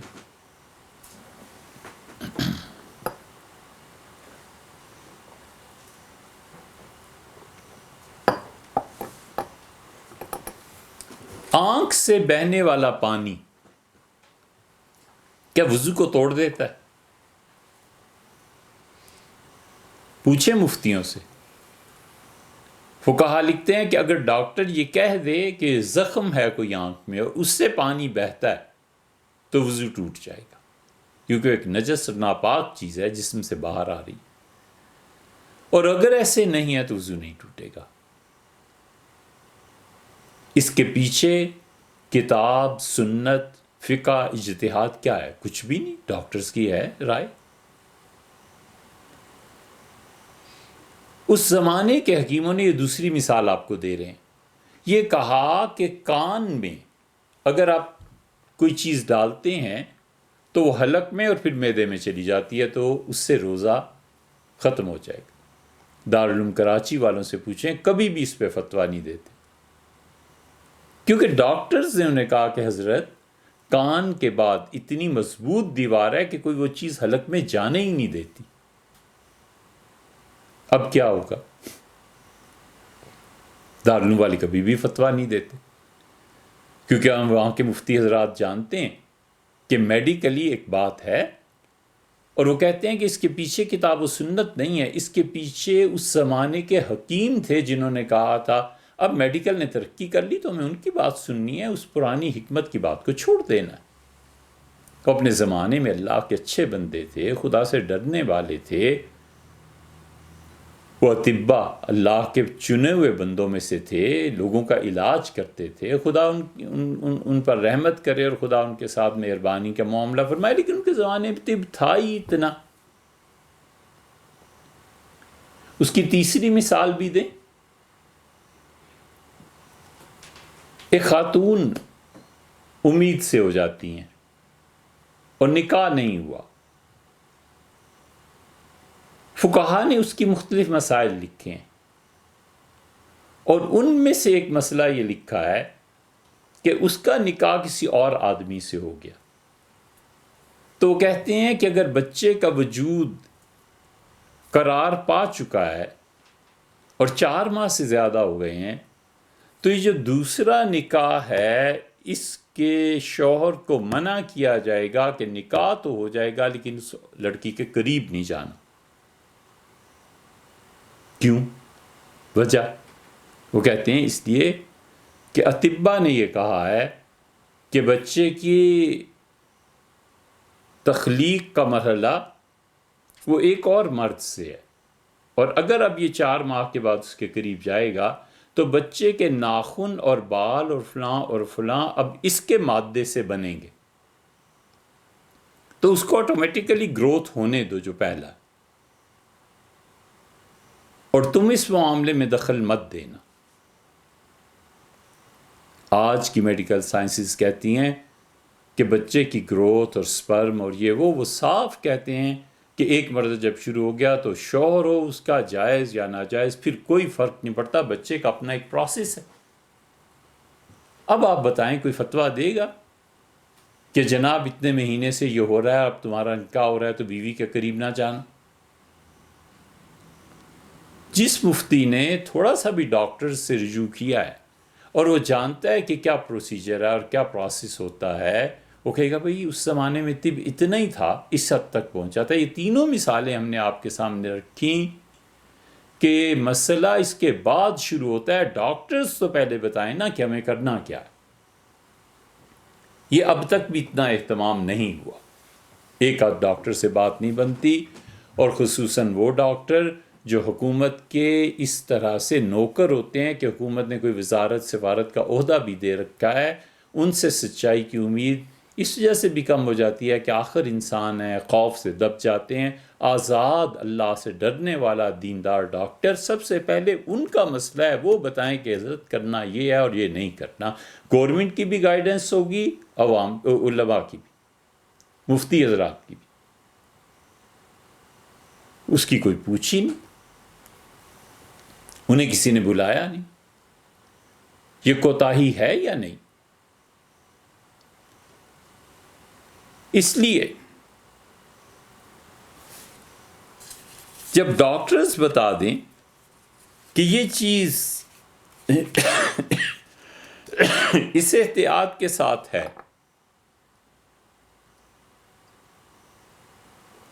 تو ہمیں ڈاکٹرز کی ماننی ہے،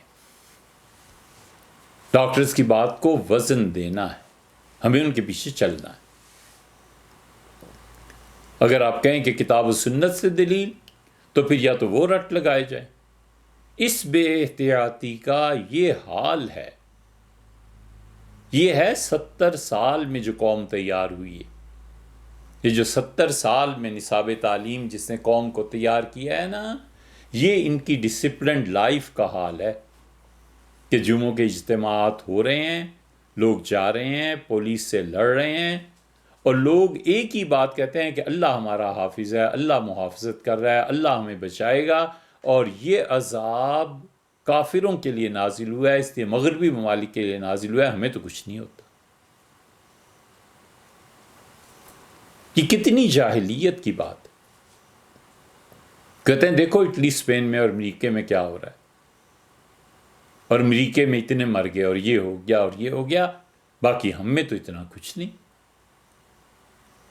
آج صدر مملکت کا خطاب، اس پہ بات کرتے ہیں ابھی انشاءاللہ، وہ اتنا غیر محتاط ہے کہ صدر ہوتے ہوئے یہ عقل نہیں آئی کہ وہ کہتے ہیں کہ اگر صورتحال ایسی ہو گئی تو پھر ہم پابندیوں کو، آپ یار اس وقت پابندیوں کو سخت کریں گے جب آپ سے مریض سنبھالے نہیں جائیں گے، کنٹرول نہیں ہوں گے، آپ نے تیاری کیا کی ہوئی ہے؟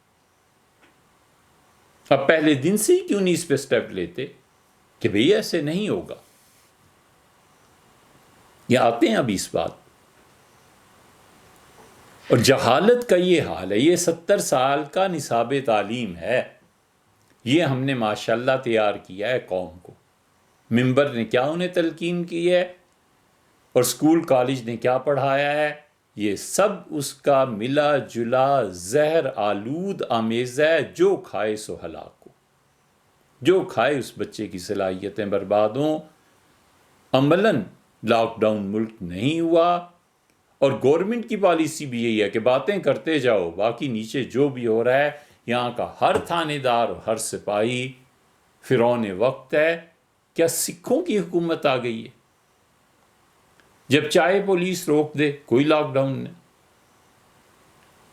اور جب چاہے چھوڑ دے. ہم مدرسے میں کچھ تعمیر کے کام کو دیکھ رہے تھے اور میٹیریل آنا تھا، اور فون کیا تو اس نے کہا جی پہنچے کہ پہنچے. جب پہنچے تو ہم نے کہا ایسے اتنی شدید حالات میں کیسے یہ گاڑی لے آئے؟ اس نے کہا 2000 روپے دیے. ہماری آنکھوں کے سامنے ہے کہ باراکو سے گزرنا تھا اور ہم پیچھے گاڑی میں تھے، سامنے ایک اور گاڑی نے گزرنا تھا. خاموشی سے اس نے 500 روپے پولیس والے کے ہاتھ میں رکھے اور گزر گئے. ہم جب پہنچے تو ہم نے ان سے پوچھا کہ یہ مسئلہ کیا ہے؟ ہنسنے لگے اور کہنے لگے اگر فوج نہ ہو تو پھر یہی کچھ ہوتا ہے. یہ سب چیزیں اس معاشرے میں پیش آ رہی ہیں. یہ ڈسپلنڈ قوم ہے، سبحان اللہ. اور اس کی خدا مدد کرے گا. اور اس پہ یہ وہ ملک ہے جو 27 رمضان کو. اور کیا بات کرتے ہو یار، کس چکر میں؟ آپ اس بات کو بھول جائیں کہ اسباب اور وسائل ایک دوسرے کے ساتھ مرتبط ہوتے ہیں. جو بیجا ہے 70 سال میں اس کو اب کاٹنا پڑ رہا ہے. کوئی پرواہ ہی نہیں ہے. لوگ اتنے نان سیریس ہیں اس معاملے میں، انہیں کوئی قطعاً مسئلہ ہی نہیں. اسی لیے جب کرونا وائرس شروع ہوا تھا تو ہم نے کہا 2 آدمیوں کی اب چاندی ہو گئی. ایک تو چاندی ہو گئی حکیموں کی کہ کرونا وائرس کا علاج میرے پاس بھی ہے، میرے پاس بھی ہے، میرے پاس بھی، اور وہی ہوا. اور دوسرے پیروں کی کہ یہ وظیفہ پڑھو، یہ وظیفہ پڑھو، یہ وظیفہ پڑھو. اور ذرا خیال نہیں آیا کہ حضرت رسالت مآب صلی اللہ علیہ وسلم شدائد میں جو دن ان پہ شدید گزرتے تھے، دشمنوں کا حملہ، لوگوں کا دھوکہ دے دینا، قتل کرا دینا، یہ وہ جب چیزیں پیش آتی تھی تو حضرت صلی اللہ علیہ وسلم کا طریقہ کار کیا تھا؟ وہ آتے ہیں اس پہ. یہ حالت ہے کہ یہ سب کافروں کے لیے، ہمارے لیے تھوڑا ہی ہے. یار اگر آپ کے لیے کبھی ایسے عذاب نہیں آئے تو پچھلے کوئی 40 سال سے 35 سال سے افغانستان میں جو ہو رہا ہے یہ کیا چیز ہے؟ تم اتنے ہی خدا کے چہیتے ہو اور تم اتنے ہی خدا والے ہو، تو پچھلے 300 سال میں کوئی ایک موقع ایسا ہے جہاں تم کھل کے کہو کہ یہ خدا نے ہماری مدد کی؟ کرتوت تو یہ ہیں کہ 930 روپے کا آٹے کا تھیلا ہمارے علاقے میں 1850 کا بکا ہے. لوگ فاقے پہ آ گئے تھے اور دکاندار سے لوگوں نے جا کے کہا کیا کر سکے، پیچھے سے ایسے ہی ملا. حالت تو یہ ہے. اور اس میں بھی انہیں اللہ کی حفاظت حاصل ہے. سبحان اللہ. یہ سب حقائق ہیں. ہم سنی سنائی نہیں کہہ رہے، جو اپنی آنکھوں سے دیکھا ہے وہ چیز کہہ رہے. ہم خبر کی تو تردید کریں، مشاہدے کی تردید کیسے کریں گے؟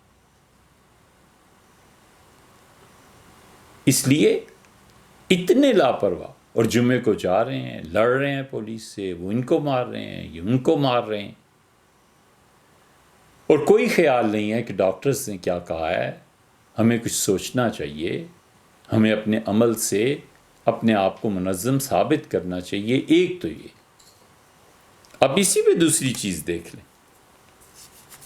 ہمارے ہاں پاکستان میں لبیک یا رسول اللہ صلی اللہ علیہ وسلم کی جو تحریک چلی ہے، اس تحریک میں ایک بہت بڑے جو اس کے صدر تھے عالم دین جلالی صاحب بھی ہیں، اشرف جلالی لاہور کے. ہم چاہتے تھے کہ ہم ان کو بھی سنیں کہ پتہ چلے ان کا موقف کیا ہے. بڑا علم اللہ نے دیا، اس میں کوئی شبہ نہیں. اگر علم کے ترازو میں تولے نا تو اپنے طبقہ مکتب فکر کے وہ اتنے صاحب علم ہیں کہ مفتی منیب الرحمان صاحب سے بھی زیادہ بڑے آدمی. تدریس ہے، تعلیم ہے، پڑھنا ہے، پڑھانا ہے، لیکن ان جدید چیزوں میں آپ اندازہ لگائیں کہ ہے کیا. انہوں نے اس پہ تقریر کی ہے، پوری ریکارڈ ہے، اور انہوں نے سخت تنقید کی ہے مفتی منیب الرحمان صاحب پہ بھی، مفتی تقی عثمانی صاحب پہ بھی. اور پھر انہوں نے اپنے مقتدیوں کو، اپنے مکتبہ فکر کو کہا ہے کہ لا عدوہ کوئی چھوت موت نہیں ہوتی. حضور صلی اللہ علیہ وسلم اصل میں چونکہ احمد رضا خان صاحب نے لکھا ہے تو وہ ان کے پکے معتقد ہیں، اس لیے انہوں نے وہی بات کہی. لوگ بھی نعرے لگا رہے ہیں، وہ بھی نعرے لگائے چلے جا رہے ہیں. اور پھر انہوں نے جس دلیل پہ بڑی داد حاصل کی ہے، یہ قوم کی سطح کا بھی اندازہ لگائیں اور مولانا کا بھی. انہوں نے کہا حضور اقدس صلی اللہ علیہ وسلم بتایا ہے کہ جماعت میں اس طرح مل کے کھڑے ہوا کرو جس طرح فرشتوں کی صفیں اللہ کے حضور میں ہیں، عرش پہ ہیں.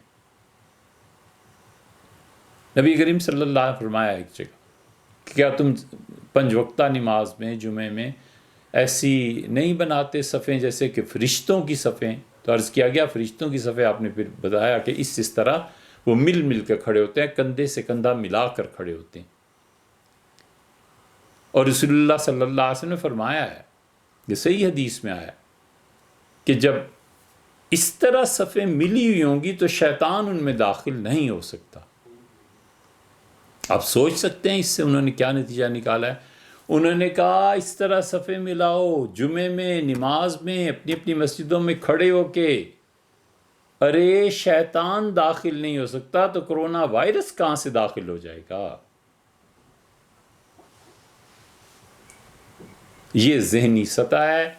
سائنس کے بارے میں، ڈاکٹرز کے بارے میں، ماڈرن جو چیزیں آ رہی ہیں ان کے بارے میں یہ فتویٰ اور یہ جملہ صرف جہالت ہی نہیں، بڑا ظلم ہے لوگوں کے ساتھ. اور لوگ ہیں کہ پاگل ہو گئے ہیں. یار شیطان کا آنا ایک اور چیز ہے، وائرس کا لگ جانا ایک اور چیز ہے. شیطان نہیں آ سکتا، اس کو وساوس کم کرنے کا موقع ملتا ہے. یہ ایک چیز ہے، ایک بیماری ہے، اس کا اور اس کا مقابلہ ہی کیا ہے؟ یہ اس ملک کی حالت ہے. اور یہ ممبر پہ جو لوگ رہنمائی کر رہے ہیں یہ ان کی حالت ہے کہ لڑائیاں ہو رہی ہیں اور دوسری طرف ان کی رہنمائی کرنے کے لیے ایسے علماء موجود ہیں جو انہیں سکھا رہے ہیں کہ جو تم کہہ رہے ہو اس میں کوئی حقیقت نہیں ہے، شیطان اس صف میں نہیں گھس سکتا تو وائرس کہاں سے آ جائے گا. اس لیے اس بات کو مکمل کرتے ہوئے ہم پہلی بات کی طرف آ رہے ہیں کہ اس میں مکمل احتیاط چاہیے. اور ہمیں چاہیے کہ جمعہ، 5 وقتہ نماز اور اب تراویح آ رہی ہے، جب تک کہ حکومتوں کی طرف سے اعلان نہ ہو ہمیں اسی حال میں رہنا چاہیے، تعاون کرنا چاہیے، اپنے اپنے گھروں میں اہتمام کرنا چاہیے، آئسولیشن میں رہنا چاہیے.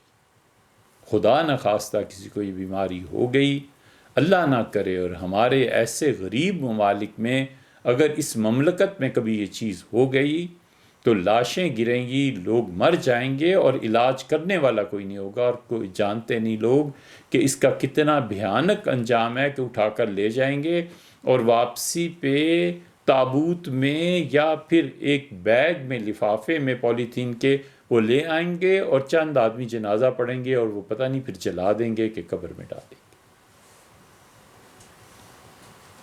یہ اتنی شدید چیز ہے، اور صرف اپنی ذات ہی کا نقصان نہیں ہے، جو لوگ اس سے متاثر ہوں گے اللہ کو کوئی جواب دینا ہے یا نہیں، ان کا کیا بنے گا؟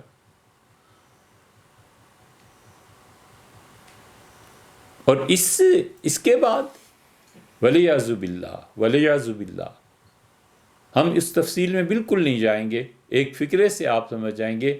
اب بزرگان دین حتیٰ کہ حضرت رسالت مآب صلی اللہ علیہ وسلم انہیں خواب میں بھی آ کے تلقین کر رہے ہیں کہ کوئی ضرورت نہیں ہے احتیاط کی، تم نہیں مرو گے، اللہ پہ بھروسہ کرو۔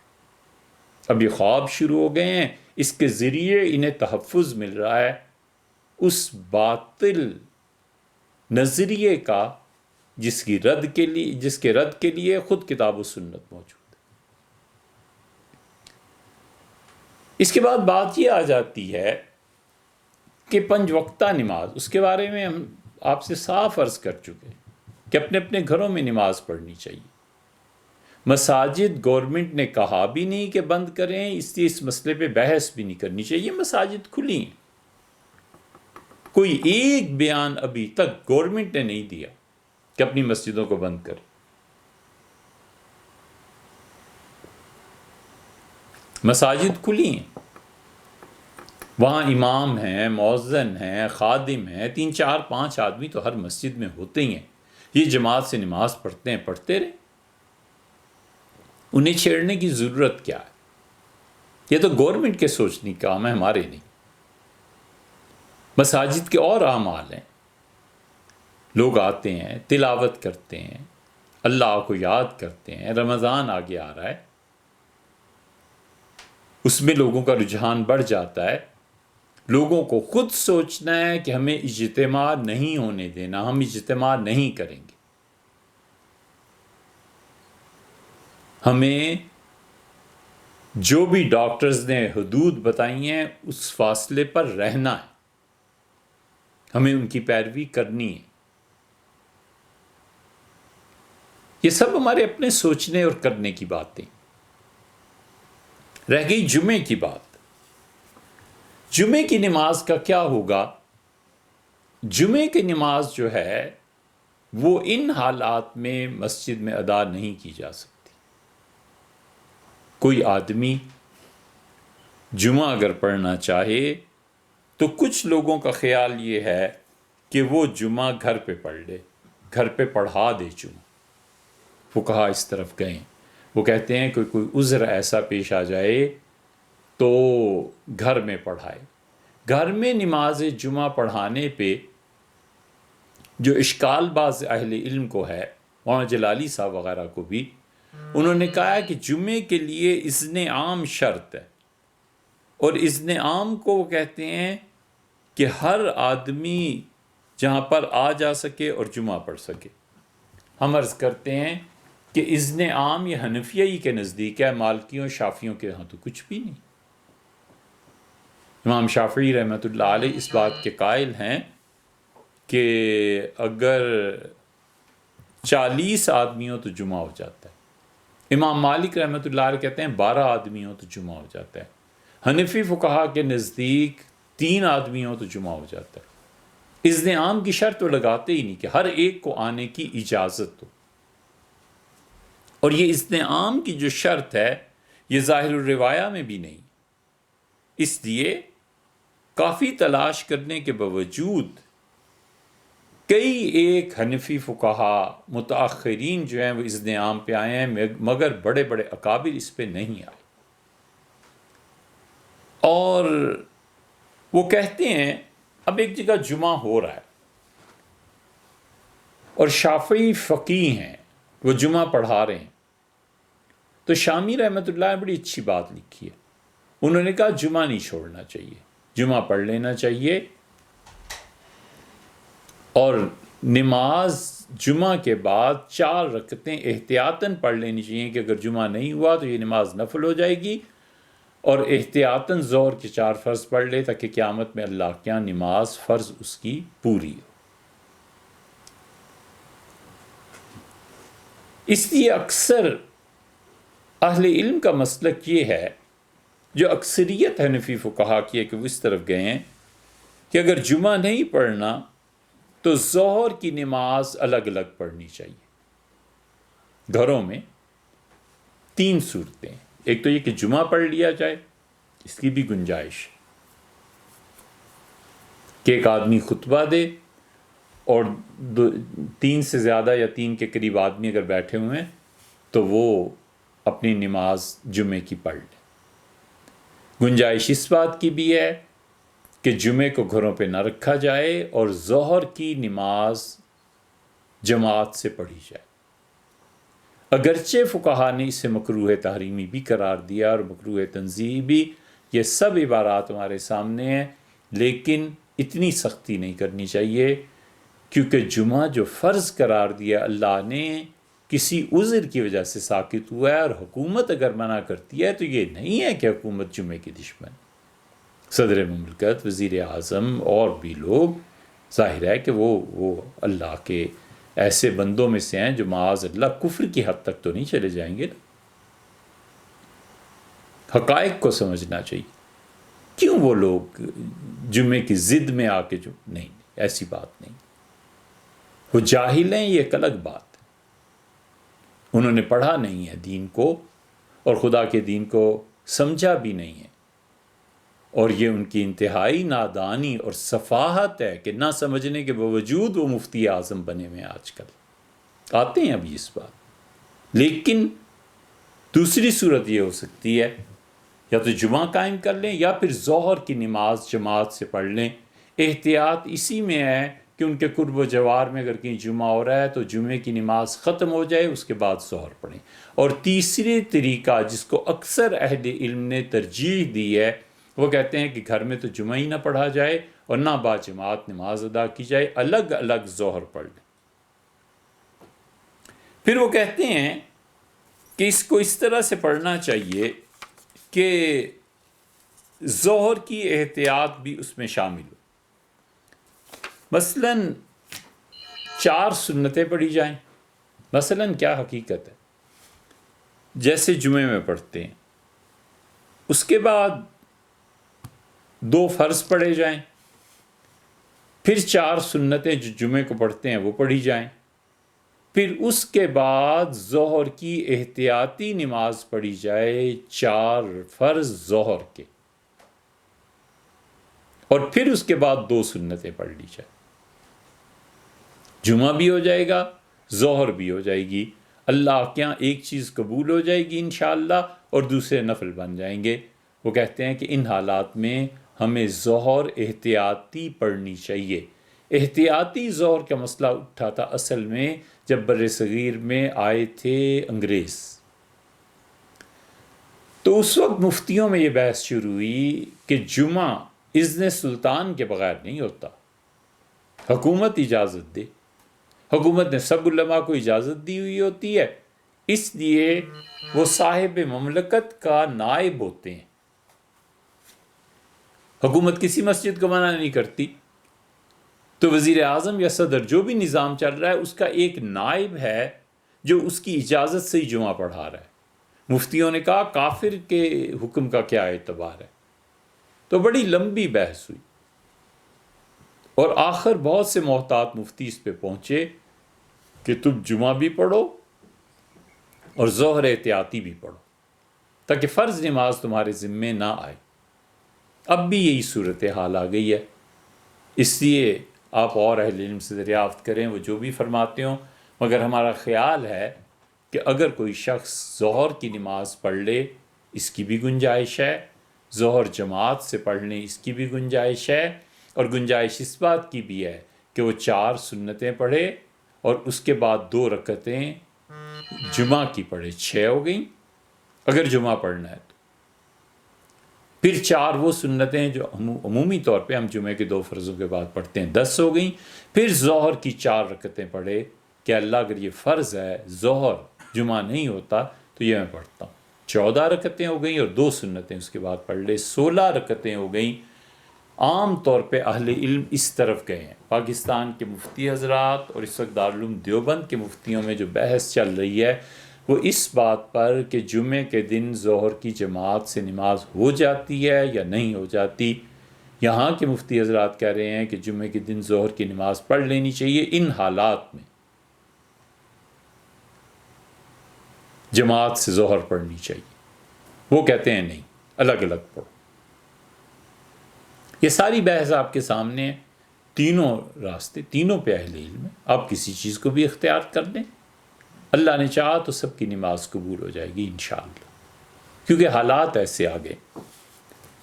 پھر اگر ظہر کی نماز، اس کے لیے جو جمعے کی اذان یا مسجد میں جو اذان ہوتی ہے وہ کافی ہے۔ اب مساجد بند کریں گے تو یہ اذان کون دے گا؟ کوئی بھی نہیں کہتا، اور نہ حکومت نے کہا۔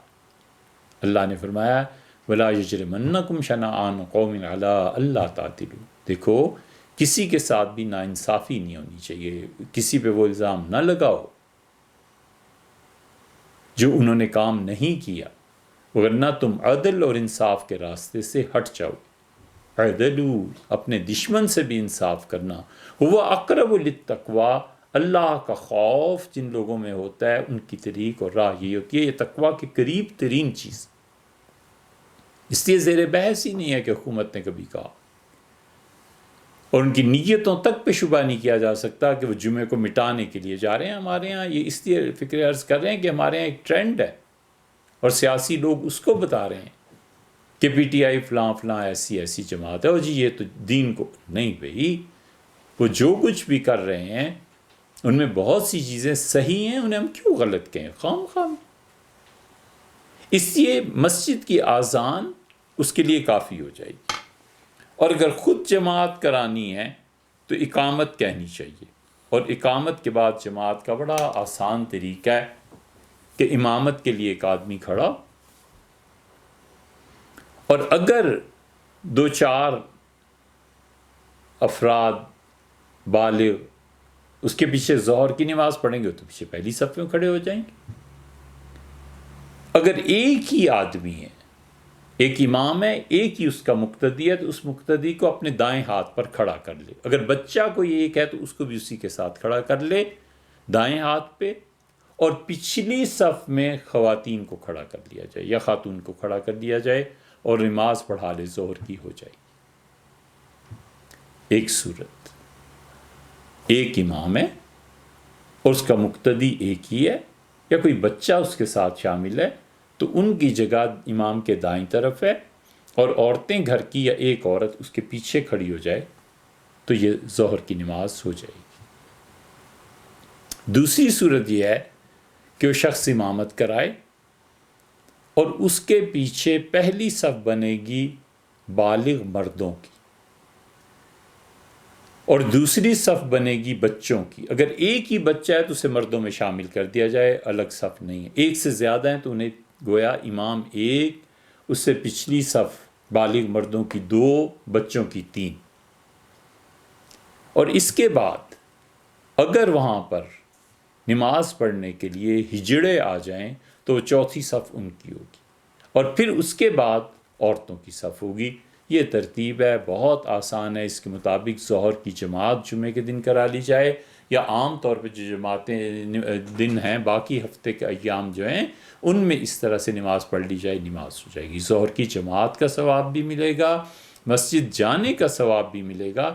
وجہ اس کی یہ ہے کہ حضرت رسالت مآب صلی اللہ علیہ وسلم نے فرمایا کہ کسی آدمی کو کوئی عذر، اس کا کوئی مرض، کوئی چیز روک دے ان اعمال سے کہ اگر یہ عذر نہ ہوتا تو وہ اعمال کرتا، تو اللہ اس کو اس عذر کی وجہ سے اتنا ہی ثواب دیں گے جتنا ان لوگوں کو دیں گے جن کے پاس کوئی عذر نہیں ہے۔ صحیح مسلم کی روایت میں آتا ہے۔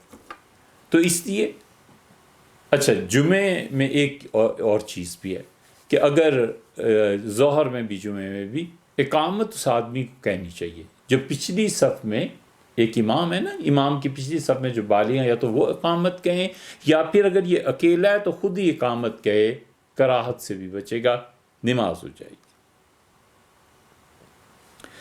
رہ گیا تراویح کا حکم جو اب آ رہا ہے۔ تراویح اپنے گھر پہ یا تو جماعت سے اسی طرح پڑھ لینی چاہیے، یا چھوٹی صورتوں کے ساتھ خود پڑھ لینی چاہیے، مسجد میں نہیں جانا چاہیے۔ یہ نہیں ہے کہ ولیعذ باللہ ہم جیسے لوگوں کو کوئی خدا نہ خواستہ کوئی خوشی ہوتی ہے کہ لوگ تراویح کو چھوڑ دیں، خدا معاف کرے اس بات کو، لیکن فتویٰ بڑی ذمہ داری کا کام۔ ہمیں ڈر لگتا ہے ان حالات سے، شدید خوف آتا ہے کہ اس ملک میں اجتماعات ہوں گے تراویح کے بھی، اور کوئی ایک واقعہ ایسا ہو گیا، ایک واقعہ جہاں تراویح میں وائرس کسی کو لگا ہوا اور باقی لوگوں کو لگ گیا، تو جتنے دین کا مذاق اڑانے والے ہیں یہ سب کے سب اس کو پیش کریں گے۔ ہمیں سیکھنا چاہیے، اچھا آدمی وہی ہے جو دوسروں کے حالات سے سیکھے اور خود صاحب عبرت نہ بنے۔ اہل تشیع اور تبلیغی جماعت دونوں کی کتنی بدنامی ہو رہی۔ امر واقعہ کیا ہے، حقیقت کیا ہے، یہ کرتے رہیں جس نے بھی تحقیق کرنی ہے، ہم کچھ نہیں کہہ رہے۔ ہم تو یہ کہہ رہے ہیں کہ یہ دونوں چونکہ بہرحال دینی گروہ تو ہیں، دین کا نام تو لیتے ہیں، اہل تشیع اور تبلیغ جو اختلافات اب جو بھی ہے اس کی طرف نہیں جا رہے، لیکن ایک بددین آدمی کے لیے، ایک کافر کے لیے سنی شیعہ سب برابر ہے، حتیٰ کہ مرزائی بھی اس کے نزدیک مسلمان ہی ہوں گے۔ اسے کسی طرح بنیادی طور پہ اسلام کے خلاف کوئی بات چاہیے، مواد چاہیے، اس لیے وہ لگے ہوئے ہیں کہ دیکھو تبلیغ نے یہ سارا کچھ کیا، اور دوسری طرف وہ لگے ہوئے ہیں کہ اہل تشیع نے سارا کچھ کیا ہے۔ کیا اس کی عبرت کا نشان اپنے آپ کو بنانا ہے؟ اس کو بھی سوچ لینا چاہیے۔ ہمارے بالکل سامنے کی بات ہے، باراکو کا علاقہ پوری دنیا میں مشہور ہوا ہے، اتنی شدید پابندی اس علاقے پہ لگ گئی تھی کہ روڈ سے گزرنا منع ہو گیا تھا، اور ساری فوج اور پولیس آ گئی، اور جس گھر میں یا جس جگہ بھی وہ کہتے ہیں واقعہ ہوا تھا، واللہ عالم ہوا بھی تھا کہ نہیں ہوا تھا، اس لیے کہ پریس پہ کیا اعتبار کیا جا سکتا ہے۔ لیکن پورے علاقے میں شدید دقت اٹھانی پڑی، آٹا نہیں ملا، پینے کا پانی ایک دوسرے سے مانگ کے لے جاتے رہے، اور روٹیاں لے جاتے رہے مانگ مانگ کے کھانے کے لیے۔ یہ لوگوں کے حالات ہیں۔ ہمیں بہت سے دوستوں نے کہ یہ تقسیم ہو جائے، وہ ہو جائے۔ ہم ذاتی طور پہ ایک محلے میں ایک خاتون کو جانتے ہیں، اللہ نے بہت کچھ انہیں دیا، اور ماشاءاللہ ان کے شوہر نے ان کے لیے بہت کچھ چھوڑا تھا۔ 2 بھائیوں کی شادی ان کے محلے میں ہو گئی، 1 سال کے وقفے سے وہ دونوں جوان لڑکے ایک کے بعد دوسرا، کوئی خاندانی بیماری چلی آتی تھی، انتقال ہو گیا، تو نیک خاتون وہ دونوں کے ہاں گئیں، اور اس نے کہا بچیو تم نے اگر دوسری شادی کرنی تو تمہاری مرضی، وگرنہ جب تک تمہارے یہ چھوٹے چھوٹے بچے اور یہ تم ہو میں تمہارا پورا خرچہ اٹھاؤں گی، دوں گی۔ اور وہ دیتی رہیں، بچے بڑے ہو گئے۔ اس دن فون کیا اور کہا بھائی میں کہاں دوسروں کو پالنے والی، میں اتنی محتاج ہو گئی ہوں کہ رات روٹی گھر میں نہیں رہی، خدا کا واسطہ ہے آٹا دال کوئی چیز مجھے دے دی، بینک بند ہے، جا نہیں سکتی، عذر ہے۔ یہ حالت ہو گئی ہے۔ اس لیے یہ کوئی چھوٹی سی چیزیں نہیں ہیں۔ ان حالات میں ہم سے بعض پی ٹی آئی یا حکومت کے جو ہم بالکل اس بات کے متحمل نہیں ہو سکتے کہ ندوہ میں تراویح اور یہ چیزیں جو پڑھیں گے ہم روکتے نہیں ہیں، ان کی مرضی ہے، لیکن ہم مسجد کو تالا لگا دیں یہ بھی نہیں ہو سکتا۔ اور جمعہ اور ان چیزوں کو ترویج دینا،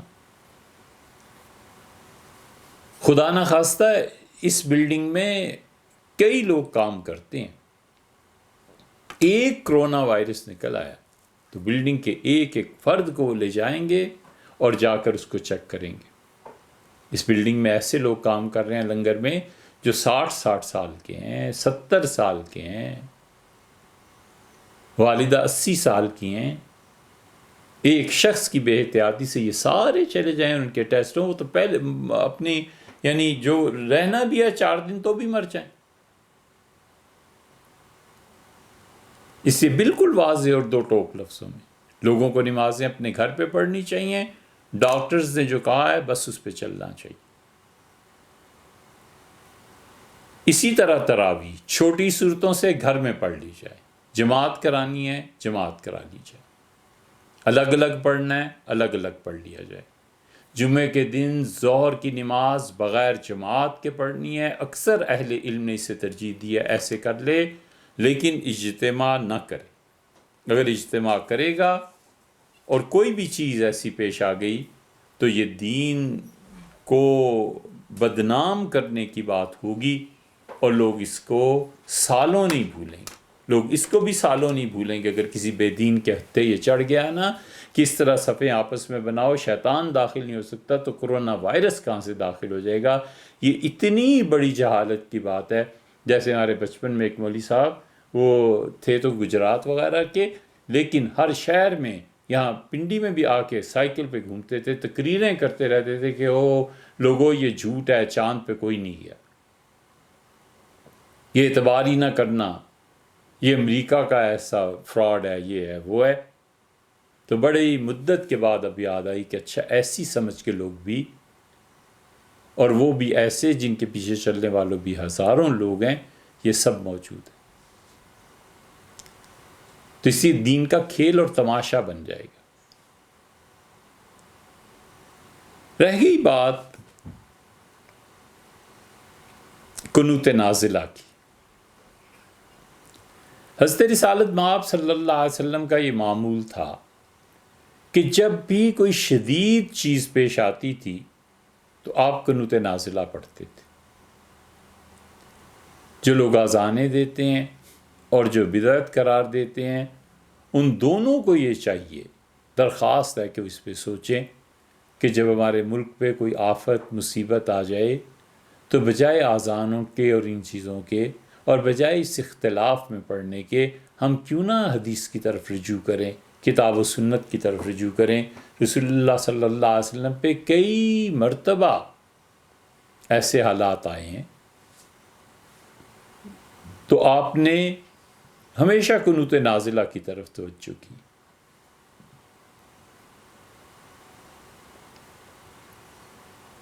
کچھ لوگوں کو مشرکین آئے تھے اور انہوں نے کہا کہ دین کی دعوت کے لیے آپ بھیج دیجئے. رسول اللہ صلی اللہ علیہ وسلم نے 70 کے قریب ان لوگوں کو بھیج دیا جنہوں نے قرآن کریم حضور اقدس صلی اللہ علیہ وسلم کی زبان مبارک سے سن کے حفظ کیا تھا.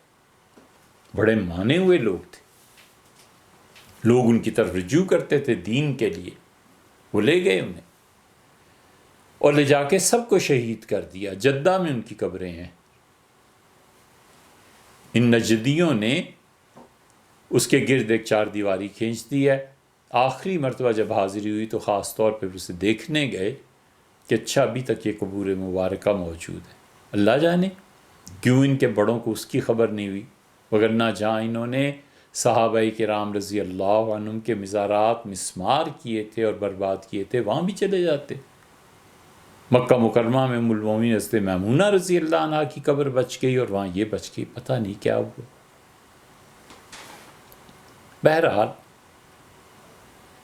تو رسول اللہ صلی اللہ علیہ وسلم جب پتہ چلا کہ 70 افراد کو شہید کر دیا گیا ہے تو آپ نے فجر کی نماز میں قنوت نازلہ پڑھنی شروع کی اور اس میں آپ نے بددعائیں دیں خوب کہ اللہ ان کو پکڑ اور اللہ ان کو برباد فرما اور یہ تباہ ہو جائیں اور ایسے اور ایسے اور ایسے.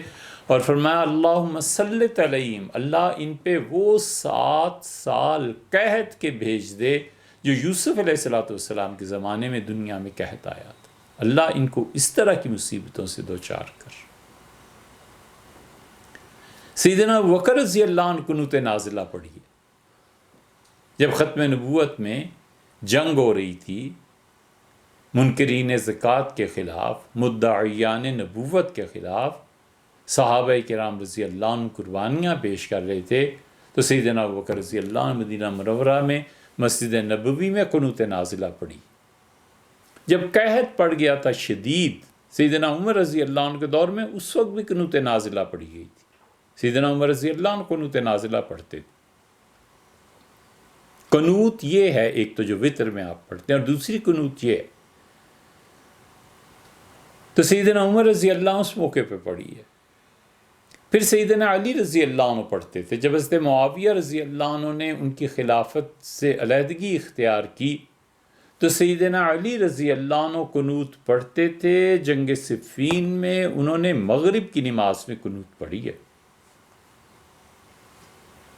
اور سیدنا معاویہ رضی اللہ عنہ شام میں قنوت پڑھتے تھے۔ یہ نہیں ہے کہ معاذ اللہ استغفر اللہ ایک دوسرے پہ لعنتیں کرتے تھے یا ایک دوسرے کے لیے بد دعائیں کرتے تھے، وہ اس طرح کی قنوت پڑھتے ہوں گے کہ اللہم الف بین قلوبنا، اللہ ہمارے دلوں کو جوڑ دے، اللہ ہم پہ مہربانی فرما، اللہ حق کو واضح کر دے، اللہ جو حق والا ہے اس کے ساتھ، اس طرح کی جملے۔ اسی لیے جہاں آیا ہے نا کہ سیدنا علی اور معاویہ رضی اللہ عنہما یہ ایک دوسرے کے خلاف قنوت پڑھتے تھے، وہاں یہ مراد نہیں ہے کہ جو کافروں کے خلاف پڑھی جاتی تھی۔ کافر کیسے ممکن ہے؟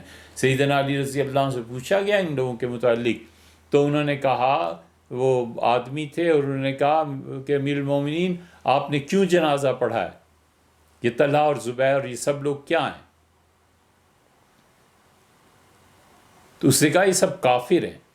سیدنا علی رضی اللہ عنہ نے کہا کفر سے سیدنا علی رضی اللہ عنہ کے مزاج کی ٹھنڈک اور ان کی حکمت اور ان کی گفتگو میں چنے ہوئے الفاظ کمال کے تھے، کمال ہے ان پہ۔ وہ تو چڑھے خارجی، انہوں نے کہا حضرت آپ ان کے متعلق کیا کہتے ہیں، آپ کے خلاف آئے تھے۔ سیدنا علی رضی اللہ عنہ نے سمپل سا جواب دیا، انہوں نے پوچھا کافر؟ انہوں نے کہا کافر نہیں تھے۔ انہوں نے کہا کافر نہیں تھے؟ انہوں نے کہا بھائی کفر سے ہی بھاگ کے رسول اللہ صلی اللہ علیہ وسلم کے دامن مبارک میں پناہ لی تھی، کفر کو چھوڑ کے ہی تو حضور اقدس صلی اللہ علیہ وسلم کی خدمت میں آئے تھے۔ انہوں نے کہا یہ منافق تھے۔ سیدنا علی رضی اللہ عنہ نے کہا میرے مخالفین منافق نہیں تھے، اللہ نے منافقوں کے بارے میں کہا کہ لا یذکرون اللہ الا قلیلا، منافق تو اللہ کو بہت تھوڑی دیر یاد کرتا ہے، یہ بہت زیادہ اللہ کو یاد کرنے والے، اس کا ذکر کرنے والے، نماز پڑھنے والے۔ انہوں نے کہا نہ کافر تھے، منافق تھے، تو علی یہ کیا تھے؟ انہوں نے کہا اخواننا بغوا علینا، میرے بھائی تھے، غلط فہمی ہوئی، بغاوت ہمارے خلاف کر بیٹھے، خلافت کے خلاف، تو باغیوں سے کیا کرنا چاہیے، میں نے وہ کیا۔ اسی لیے امام ابو حنیفہ رحمۃ اللہ نے فرمایا کہ اگر سیدنا علی رضی اللہ عنہ جہاد نہ کرتے تو ہمیں تو پتہ ہی نہیں چل سکتا تھا کہ اسلامی حکومت میں اگر بغاوت ہو جائے تو باغیوں سے کیسے نپٹا جاتا ہے۔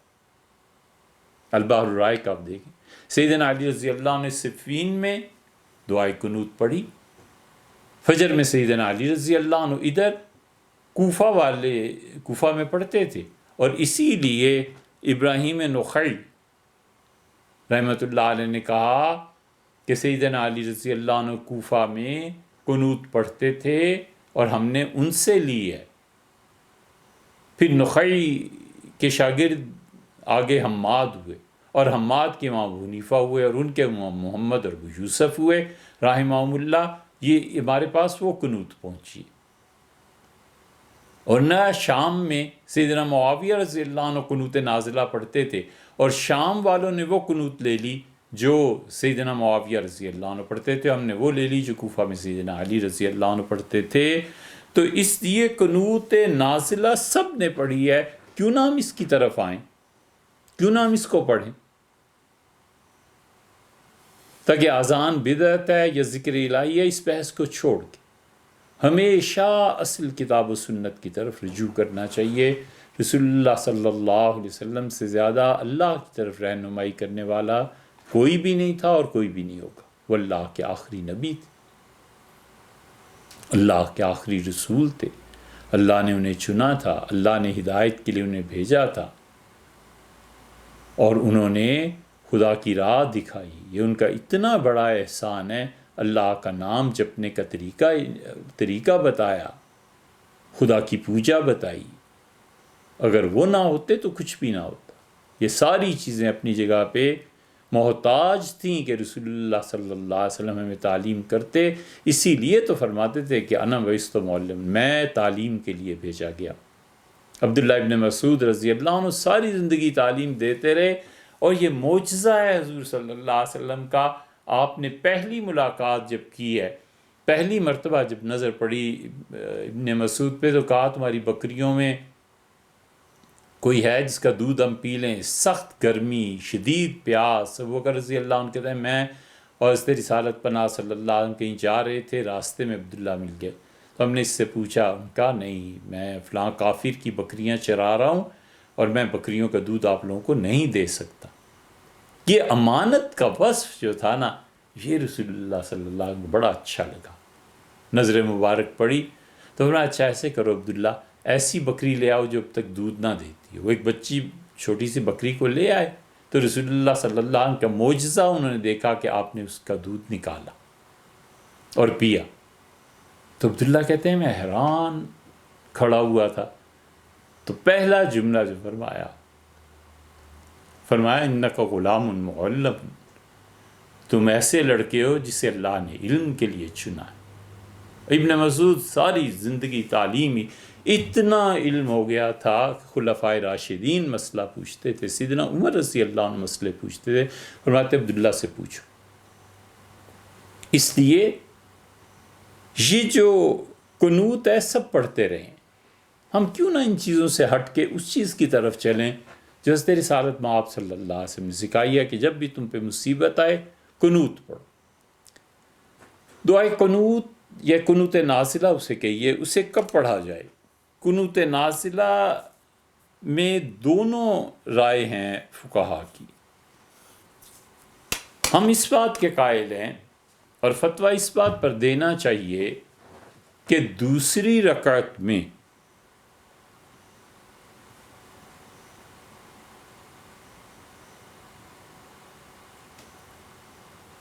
جب قرات ہو جائے، فجر کی دوسری رکعت میں جب امام قرات کر لے تو ہاتھ اٹھائے اور اللہ اکبر کہے، اور اس کے بعد اسے اختیار ہے ہاتھ چھوڑ دے یا باندھ دے۔ رکوع سے پہلے وہ قنوت نازلہ پڑھے۔ ہم حنفیوں کے نزدیک فتویٰ اسی پہ ہونا چاہیے، لیکن احناف میں ہی بہت سے حضرات دوسری طرف بھی گئے، اور وہ کہتے ہیں کہ قنوت، بلکہ پہلی بات تو یہ ہے کہ قنوت نازلہ جو ہے امام آہستہ پڑھے اور مقتدی وہ بھی آہستہ پڑھے۔ امام بھی آہستہ پڑھے، اللہ اکبر کہہ کے ہاتھ باندھ لے، اور مقتدی بھی آہستہ قنوت نازلہ پڑھیں، آہستہ آواز میں۔ یا پھر یہ ہے کہ امام بلند آواز میں پڑھے تو مقتدی اس پہ آمین کہیں، لیکن اونچی آواز سے آمین کہنا مکروہ ہے۔ آہستہ آہستہ وہ بھی اس کی دعا پہ آمین کہتے جائیں۔ اور ایک مسلک حنفی فقہا کا یہ بھی ہے کہ دوسری رکعت کے بعد رکوع سے پہلے نہ، رکوع کے بعد دوسری رکعت میں رکوع کرے اور رکوع کے بعد کھڑے ہو کے امام قنوت نازلہ پڑھے۔ تو دو چیزیں ہو گئی۔ ہم یہ کہہ رہے ہیں کہ دوسری رکعت میں امام رکوع سے پہلے قنوت نازلہ پڑھے، تکبیر کہے اور امام پڑھنا شروع کر دے قنوت نازلہ کو۔ اور حنفیہ ہی کا یہ مسلک ہے کہ رکوع کرے اور رکوع کے بعد جب کھڑا ہو تو سجدے میں جانے سے پہلے وہ قنوت نازلہ پڑھے۔ دونوں مسلک احناف کے ہیں، اس لیے رکعت ثانیہ میں رکوع سے پہلے یہ امام طحاوی رحمۃ اللہ علیہ کا مسلک ہے، صاحب فتح القدیر نے بھی یہی لکھا ہے۔ اور قنوت کو رکوع، دوسری رکعت کے رکوع کے بعد پڑھنا، یہ شامی بھی کہتے ہیں اس کو، اور شرم بلالی رحمۃ اللہ علیہ بڑے حنفی فقیہ تھے، وہ بھی کہتے ہیں۔ دونوں طرف ہے، کوئی کسی بھی طرح پڑھتا ہے درست ہے، لیکن فتویٰ ہونا اسی بات پہ چاہیے جو ہم نے آپ سے پہلے عرض کیا ہے۔ یہ قنوت نازلہ کے مسائل تھے، جمعے کے مسائل تھے، اجتماع کے نہ ہونے کے مسائل ہیں کہ اجتماع نہیں ہونا چاہیے۔ رہ گئی آج صدر مملکت کی ہماری تقریر۔ ایک ایک فکرہ جہالت کا مظہر ہے، ایک ایک فکرے سے صدر مملکت کی جہالت ٹپکتی ہے۔ پچھلے صدر صاحب تھے، ایک دعوت نامہ آیا تھا، ہم چلے گئے تقریر سننے، وہ بھی ایسے ہی جاہل تھے۔ نواز شریف صاحب نے مقرر کیا تھا نا انہیں، تو شعر پڑھ رہے تھے درد کا،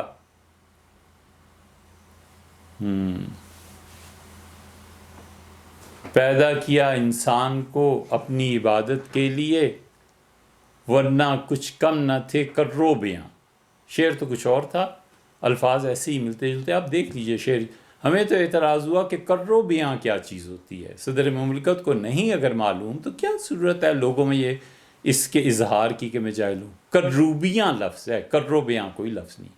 کروبی کہتے ہیں اللہ کے ان فرشتوں کو جو زمین پہ کام کرتے ہیں، اللہ کا جو بھی حکم ہے زمین پہ اسے نافذ کرتے ہیں، اسے کروبی کہتے ہیں۔ شاہ ولی اللہ محدث دہلوی رحمۃ اللہ علیہ نے حجت اللہ البالغہ میں اس کا ذکر کیا ہے، تو کروبیوں کا کرو بیاں پڑھ رہے تھے، یہ ان کی جہالت، اور بہت مثالیں ہیں، اور ان کا ایک ایک فکرہ، اور ایک فکرے کی تو داد دیے بغیر رہا ہی نہیں جا سکتا۔ فرمایا ہے کہ اعتکاف گھروں پہ کریں، اور وہ جتنے علماء بیٹھے ہوئے تھے، وہ جتنے بلائے تھے، ان میں سے کسی ایک نے نہیں ٹوکا کہ جناب والا صدر مملکت مرد گھر میں اعتکاف کر ہی کیسے سکتا ہے؟ اعتکاف کی جگہ تو مسجد ہے مردوں کے لیے، کہتے ہیں کہ گھروں میں اعتکاف کریں یہ بہتر ہے، سرے سے اعتکاف ہی نہیں۔ یہ تو بالکل اسی طرح ہے جیسے آپ کل کو کہتے ہیں کہ وضو کے بغیر نماز پڑھ لیا کریں بہتر، یہ بالکل اسی طرح ہے جس طرح کہہ دیں کہ زکوٰۃ ہر مملکت کے ہر شہری پر فرض ہے، خواہ وہ فاقہ ہی کرتا ہو۔ بھئی مسجد کے مرد کے لیے مسجد میں اعتکاف کرنا، مسجد کا شرط ہونا ضروری ہے، مسجد ہو، کہاں اعتکاف کرے گا؟ یہ علم کی حالت ہے۔ ایک غلطی آج دیکھ لیجئے کہ فرمایا بہتر یہ ہے کہ گھروں میں اعتکاف کریں، اور مصیبت یہ ہے کہ کسی کو ہنسی بھی نہیں آئی کہ سبحان اللہ یہ علم ہے، اور اتھارٹی دیکھو ان کی، زیادہ باریکی میں نہیں جاتے، صرف 2-3 باتوں پہ بس کرتے ہیں۔ اور بات دیکھو دوسری ان کی، انہوں نے کہا اس وقت یہ جتنے مطلب علماء بیٹھے ہیں، ائمہ مساجد اور حکومت ایک مسئلے پہ متفق ہو گئی ہے، یہ امت کا اجماع ہو گیا ہے۔ انہیں پتہ ہی نہیں ہے کہ اجماع کتنی بڑی چیز ہے۔ بھائی چاروں ائمہ ابو حنیفہ، شافعی، مالک، احمد بن حنبل رحمۃ اللہ علیہ، یہ سارے کسی مسئلے پر متفق ہو جائیں اور بھی شرائط دیگر پائی جاتی ہوں، پھر اجماع کہتے ہیں۔ امت میں تو یہ باقاعدہ بحث چلی ہے کہ اجماع کبھی امت میں ہوا بھی ہے کہ نہیں ہوا۔ سارے صحابہ کرام رضی اللہ عنہم سیدنا ابو بکر رضی اللہ عنہ کی خلافت پہ جمع ہو گئے تھے، ہم کہتے ہیں اجماع امت تھا۔ اجماع اتنی بڑی چیز ہوتا ہے، انہیں کیا معلوم، اور سبحان اللہ پھر صدر مملکت فرماتے ہیں کہ اس اجماع کے خلاف چلنا گناہ ہے۔ آپ کی کیا اتھارٹی ہے یار، آپ ہیں کیا؟ آپ چیز کیا ہے کہ کسی چیز کو گناہ قرار دیں؟ یہ منصب نبوت کا ہے، نبی کہے یہ گناہ ہے، نبی کہے یہ نیکی ہے علیہ الصلوۃ والسلام۔ خام خواہ جس کو کبھی آپ نے پڑھا نہیں، جس فیلڈ میں آپ آئے نہیں، عربی زبان آپ نے دیکھی کبھی نہیں، دین کا ایسے مذاق اڑانا ہے؟ ہمیں کوئی غیرت نہیں آنی چاہیے؟ خدا کل کو ہم سے جو پوچھے کہ تم دین کے نام پہ ٹکڑے کھاتے تھے، دین کے نام پہ امریکہ سے ڈالر لیتے تھے، اور تمہیں شرم نہیں آئی کیا بات ہو رہی تھی، اور تم اتنا بھی نہیں کہہ سکے کہ جھوٹ ہے، غلط ہے؟ میں اللہ کو کیا جواب دوں گا؟ میں اللہ کو کہوں گا کہ یہ جھوٹے ہیں، یہ تیرے دین میں دخل انداز ہونے والے ہیں، انہیں پتہ ہی نہیں ہے جس چیز کا اس کا فتویٰ۔ یہ ایسے ہی ہے جیسے میں آپ کو کہوں کہ بلڈ پریشر ہو جائے تو یہ گولی کھا لیا کرو. بالکل ایسی، میرا فیلڈ ہی نہیں یار، مجھے حق کیا پہنچتا ہے دوسرے کے فیلڈ میں دخل دینے کا. یہ بڑی جہالت کا ٹھوس ثبوت کہ گھروں میں اعتکاف کریں عورتیں، اور جہالت کا دوسرا ثبوت کہ اجماع ہو گیا ہے. اور تیسرا حال یہ ہے کہ جتنی تصاویر ہم نے خاص طور پہ پھر سے سنا دیکھا، وہ جتنے ہیں جن کو آپ نے بلایا ہوا ہے، ان میں جو تصویریں کم سے کم ہمیں نظر آئیں، ہم پورے یقین کے ساتھ کہتے ہیں کہ آپ قرآن پاک کھولیں اور مولوی سے کہیں اس کا ترجمہ ذرا کر دو، انہیں 10 آیتوں کا ترجمہ نہیں آئے گا. صرف وہ مولوی بلائے جو ان کی تائید کر سکیں، جو ان کی ہاں میں ہاں ملا سکیں.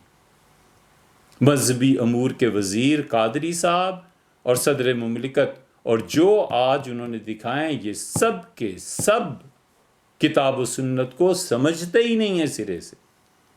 اور قبلہ ایاز صاحب اسلامی نظریاتی کونسل کے چیئرمین، ان کے سامنے رکھ دیں فتوے کی کتابیں اور کہ حضرت اس سے فتویٰ نکال دیں. اہلیت ہی نہیں ہے یار. سیاسی عہدے ہیں، سیاست کی بنیاد پر انتخاب ہوا ہے. ان لوگوں نے تو مر کے اللہ کو جواب نہیں دینا، لیکن ہم سے اگر اللہ نے پوچھا تو ہم صاف کہیں گے کہ اے خدا ہم بری اور بیزار ہیں، اور تیرا دین انہوں نے مذاق بنا لیا تھا. ایک بدبخت کو دیکھو بتوں پہ دودھ چڑھا رہا ہے. خدا کی توحید مر گئی ہے، ہمیں غیرت نہیں آتی.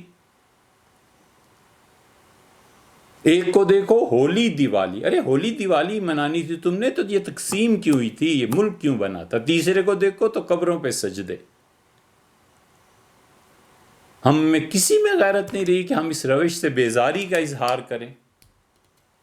اور روز قنوت اگر پڑھتے ہیں نماز تو ہم کہتے ہیں وَنَتْرُكُ مَن يَفْجُرُكُ، اللہ ہم اس شخص سے بیزار ہیں، چھوڑتے ہیں اس انسان کو اے رب تیرے لیے جو تیری نافرمانی کرتا ہے. ہمارے حضرت کہتے تھے مولانا ابوالحسن علی ندوی رحمۃ اللہ علیہ، آخری حاضری جو لکھنؤ میں حضرت رحمۃ اللہ علیہ کے یہاں ہوئی تو حضرت رحمۃ اللہ علیہ نے باوجود اس کے کہ حافظہ بہت بہت زیادہ اس میں نسیان آ گیا تھا، فرمایا کہ کسی جگہ کا نام بھی لیا تھا، نام یاد نہیں ہندوستان کا کون سا گاؤں تھا. فرمایا ایک بزرگ تھے تو ان کے پیٹ میں تکلیف ہو گئی، شدید درد اٹھتا تھا، تو ان کے بھتیجے، اولاد تو تھی نہیں، کوئی بھتیجا تھا، تو اسے فوج میں خط لکھا کہ میری حالت بہت خراب ہو گئی ہے اور کچھ کرو. چھٹی لے کے وہ پہنچا تو اس نے کہا حکیم صاحب کو دکھاتے ہیں. حکیم صاحب کے پاس گئے تو مغرب کی نماز پڑھی. حکیم صاحب نے کہا کہ میں چند رکعتیں اور پڑھ لوں پھر آ کے دیکھتا ہوں. یہ دیکھ رہے تھے، نماز سے فارغ ہو کے بیٹھے تو دیکھنے لگے حکیم صاحب کیا کرتے ہیں. تو حکیم صاحب نے کیا کیا، بجائے اس کے کہ بیت اللہ کی طرف منہ کرتے، انہوں نے حضرت شیخ عبد القادر جیلانی رحمۃ اللہ علیہ بغداد ان کی قبر ہے، اس کی طرف منہ کر کے 2 رکعتیں شروع کر دی کہ مشکلات اور مصائب وہ حل کریں گے. یہ ہے ہر تقریر اور ہر جگہ زندگی بھر کہنے والا کہ ایاک نعبد و ایاک نستعین، اللہ ہم تیری عبادت، تجھی سے مدد مانگتے ہیں. اسی سے اگر مدد مانگتے ہیں تو یہ قبر پہ سجدہ کیسا. اور یہ امام ضامن کیا تھے، اور صدر مملکت بیٹھے ہوئے ہیں جو ساری زندگی، جو خود کہتے رہے یار یہ تصوف سمجھ میں نہیں آتا، یہ صوفیوں کے کیا چکر ہیں. اب سمجھ میں آیا کہ سیدنا علی رضی اللہ عنہ اور امام ضمانت دیتے ہیں تمہاری حفاظتوں کی. وہ امام ضامن تو بندوا لیا، اس وقت کہاں گئی تمہاری ایاک نستعین، اس وقت کہاں گئی تمہاری توحید.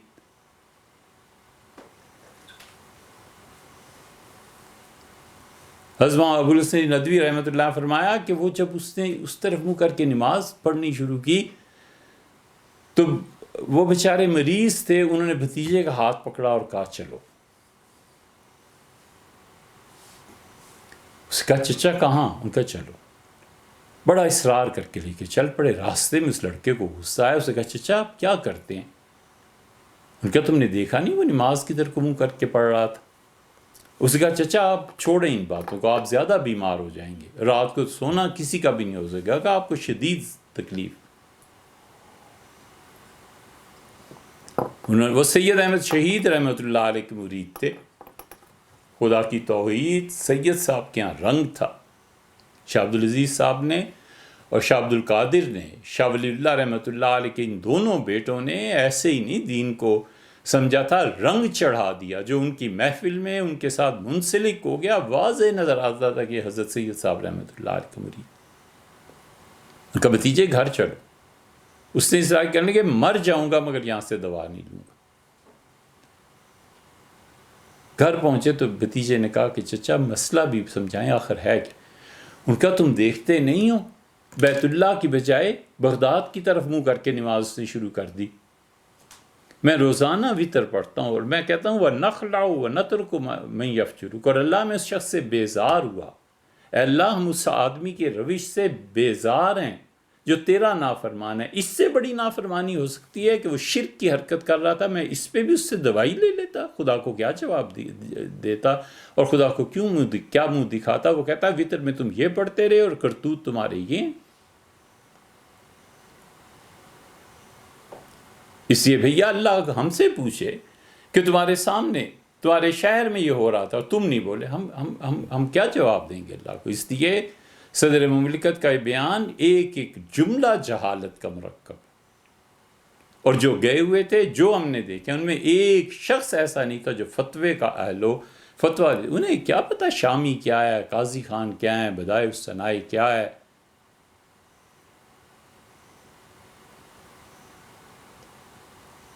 قابل صد احترام پیر نقیب الرحمن صاحب, عیدگاہ شریف کے پیر, ہم ان کی عزت احترام کے قائل ہیں, لیکن فتویٰ چیز ہی الگ ہے, وہ اس کے اہل نہیں ہے. اور اسی طرح بہت سے لوگ, یہ دین کے ساتھ کھلواڑ ہو رہا ہے. اور عملاً ممکن بھی نہیں ہے کہ ایک آدمی کھڑا ہے, 6 فٹ کے فاصلے پر 4 آدمی کھڑے ہیں, یہ 5 آدمی 24 فٹ کا تو فاصلہ بنائیں گے نا, یا جتنا بھی بنائیں گے, عملاً ممکن نہیں رہا. ایک بڑی مسجد ہے, ایک چھوٹی مسجد ہے, آپ کیا کرنے چلیں؟ لوگوں کو چاہیے کہ خود اپنا تحفظ کریں, خود احساس کریں, گھر میں نماز پڑھیں. تراویح کی بھی گھر میں ہی نماز پڑھیں, ظہر کی جمعے کے دن. اور لوگوں کو چاہیے کہ اجتماعات سے گریز کریں. خدا نہ خواستہ کہیں یہ وبا اس ملک میں پھوٹ پڑی اور کہیں ایسے ہو گیا تو ہم سب مارے جائیں گے, ہم سب مارے جائیں گے, اور کوئی کسی کو بچا نہیں سکے گا, پوچھ نہیں سکے گا. ہمیں بالکل اس راہ کو کھولنا ہی نہیں چاہیے. حکومت جو کہہ رہی ہے اس کے ساتھ تعاون کرنا چاہیے ان چیزوں میں جہاں پر وہ صحیح, اور جہاں غلط ہے صاف کہنا چاہیے غلطیاں ہیں. انہیں بھی چاہیے کہ دین میں دخل نہ دیں. یہ ہماری آج کی آپ سے میٹنگ تھی, اور رہ گئی یہ بات کہ رمضان میں کیا کرنا چاہیے. کثرت سے اللہ کو یاد کرنا چاہیے. زندگی میں ایک ہی تو کرنے کا کام ہے, وہ اللہ کی یاد ہے. اللہ کی یاد سے بڑھ کے کوئی کام نہیں. سب سے بڑی چیز اللہ کی یاد ہے. اللہ کی یاد کا ایک مطلب تو وہ ہے جو آپ عام طور پہ علماء سے سنتے رہتے ہیں کہ حلال کی کمائی بھی اللہ کی یاد ہے, اپنے بچوں کے ساتھ گپ شپ بھی اللہ کی, بلا شبہ. لیکن ایک ہے خالص ذکر کیجیے, خالص ذکر کیجیے. کلمہ توحید ہے, درود شریف ہے, استغفار ہے, دعا کا مانگنا ہے. یہ سب چیزیں خالصتاً اللہ کا ذکر, اللہ کی تعریف کرنا. سورہ ہود پڑھیے.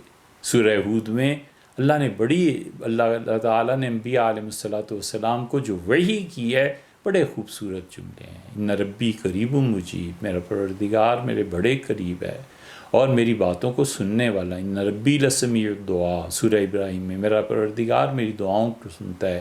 انہ رحیم ودود, بہت مہربان, بار بار عنایت فرمانے والا, بہت محبت کرنے والا. ان ربی غنی کریم، میرا پروردگار کل عالم سے بے نیاز، بڑی عزتوں والا ہے. اس طرح کے جملے قرآن کریم کی تلاوت کیجیے. یہ خالص اللہ کا ذکر ہے. اللہ نے اصل میں ہمیں اسی کام کے لیے بھیجا تھا. رمضان میں یہ کری، کم سے کم 2 مرتبہ پورے قرآن پاک کی تلاوت کر لیجیے. ہر سال، 1 سال سے اگلے سال آنے تک ہر مسلمان کے لیے سنت موقدہ ہے کہ وہ 2 مرتبہ قرآن کریم کی تلاوت کرے پوری. اور کچھ وقت نکالیے، قرآن کریم کا کوئی ترجمہ دیکھیے. بہت سے تراجم اچھے ہوئے ہیں، اللہ کا شکر ہے ہمارے زمانے میں چھپ رہے ہیں. سمجھنے کی کوشش کیجئے کہ اللہ نے ہم سے کہا کیا ہے، اللہ تعالیٰ کا مطالبہ ہم سے کیا ہے.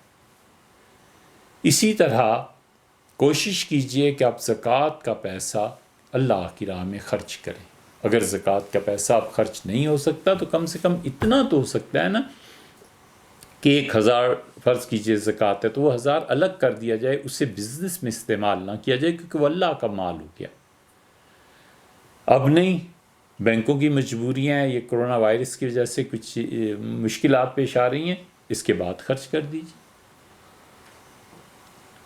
اور جو بہت بڑا نقصان ہونے جا رہا ہے، اب واقعہ ہمیں یاد نہیں ہے، لیکن 1 سال ایسے ہوا تھا کہ رمضان سے پہلے کوئی آفت آ گئی تھی، زلزلہ آ گیا تھا یا کیا، اور لوگوں نے اکثر زکوٰۃ اور صدقات مستحقین افراد کو دے دیے تھے. اس کے بعد جو سال آیا تھا تو مدارس میں وہ فنڈز جمع نہیں ہو سکے تھے. نتیجہ یہ کہ جو لوگ مدارس چلا رہے ہیں، یہ ان سے پوچھیں انہیں کتنی مشکلات کا سامنا کرنا پڑا.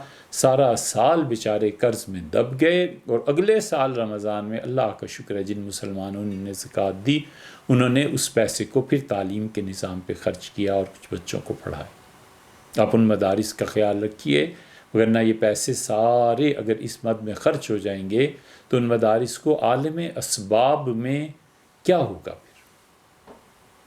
نتیجہ یہ کہ سٹینڈرڈ آف ایجوکیشن گرے گا، کھانے پینے کا سٹینڈرڈ گرے گا، رہائش کا سٹینڈرڈ گرے گا. ایک کمرے میں 10 15 بچے ٹھونسے ہوئے ہوں گے تو آپ کیا سمجھتے ہیں اخلاقی بیماریاں نہیں پھیلیں گی؟ یہ سب ہمارے سوچنے کی باتیں. اسی طرح جو لوگ اس میں گھر گئے ہیں مصیبت میں، ان کی مدد کیجیے. رمضان میں روزہ اللہ ہی کے لیے رکھنا ہوتا ہے، پیسہ اللہ ہی کے لیے خرچ کرنا ہوتا ہے. خالصتاً اللہ کے لیے خرچ کرنا، بالکل چوری چھپے، بالکل ایسے کہ دائیں ہاتھ خرچ کرے تو بائیں کو خبر نہ ہو. اس کا مصداق بن جائے گا. بس کسی کو نہیں پتا کہ یہ پیسہ کس نے دیا اور کہاں سے دیا. یہ حلال کے پیسے میں اتنی طاقت ہوتی ہے، اتنی قوت ہوتی ہے کہ لمبی حدیث ہے، اس کو سنایا نہیں جا سکتا پورا. ایک آدمی نے اپنے حلال کے پیسے سے صدقہ ایک طوائف کو دے دیا تھا. حضور اقدس صلی اللہ علیہ وسلم نے فرمایا اس نے بدکاری سے توبہ کر دی. اتنی قوت ہے اس حلال کے پیسے میں. حضرت رسالت پناہ صلی اللہ علیہ وسلم نے فرمایا اس آدمی نے غلطی سے رات کو ایک طوائف کو پیسے دے دیے، اس پیسے حلال کی وجہ سے اس کی اتنی برکت ہوئی کہ اس نے اس بدکاری سے توبہ کر لی. اسی اللہ کی یاد، پیسے کا خرچ کرنا.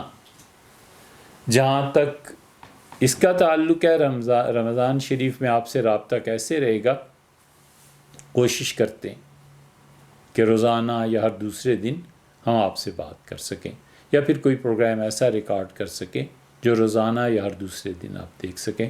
دعا کیجئے اللہ تعالیٰ اس کی توفیق بخشے.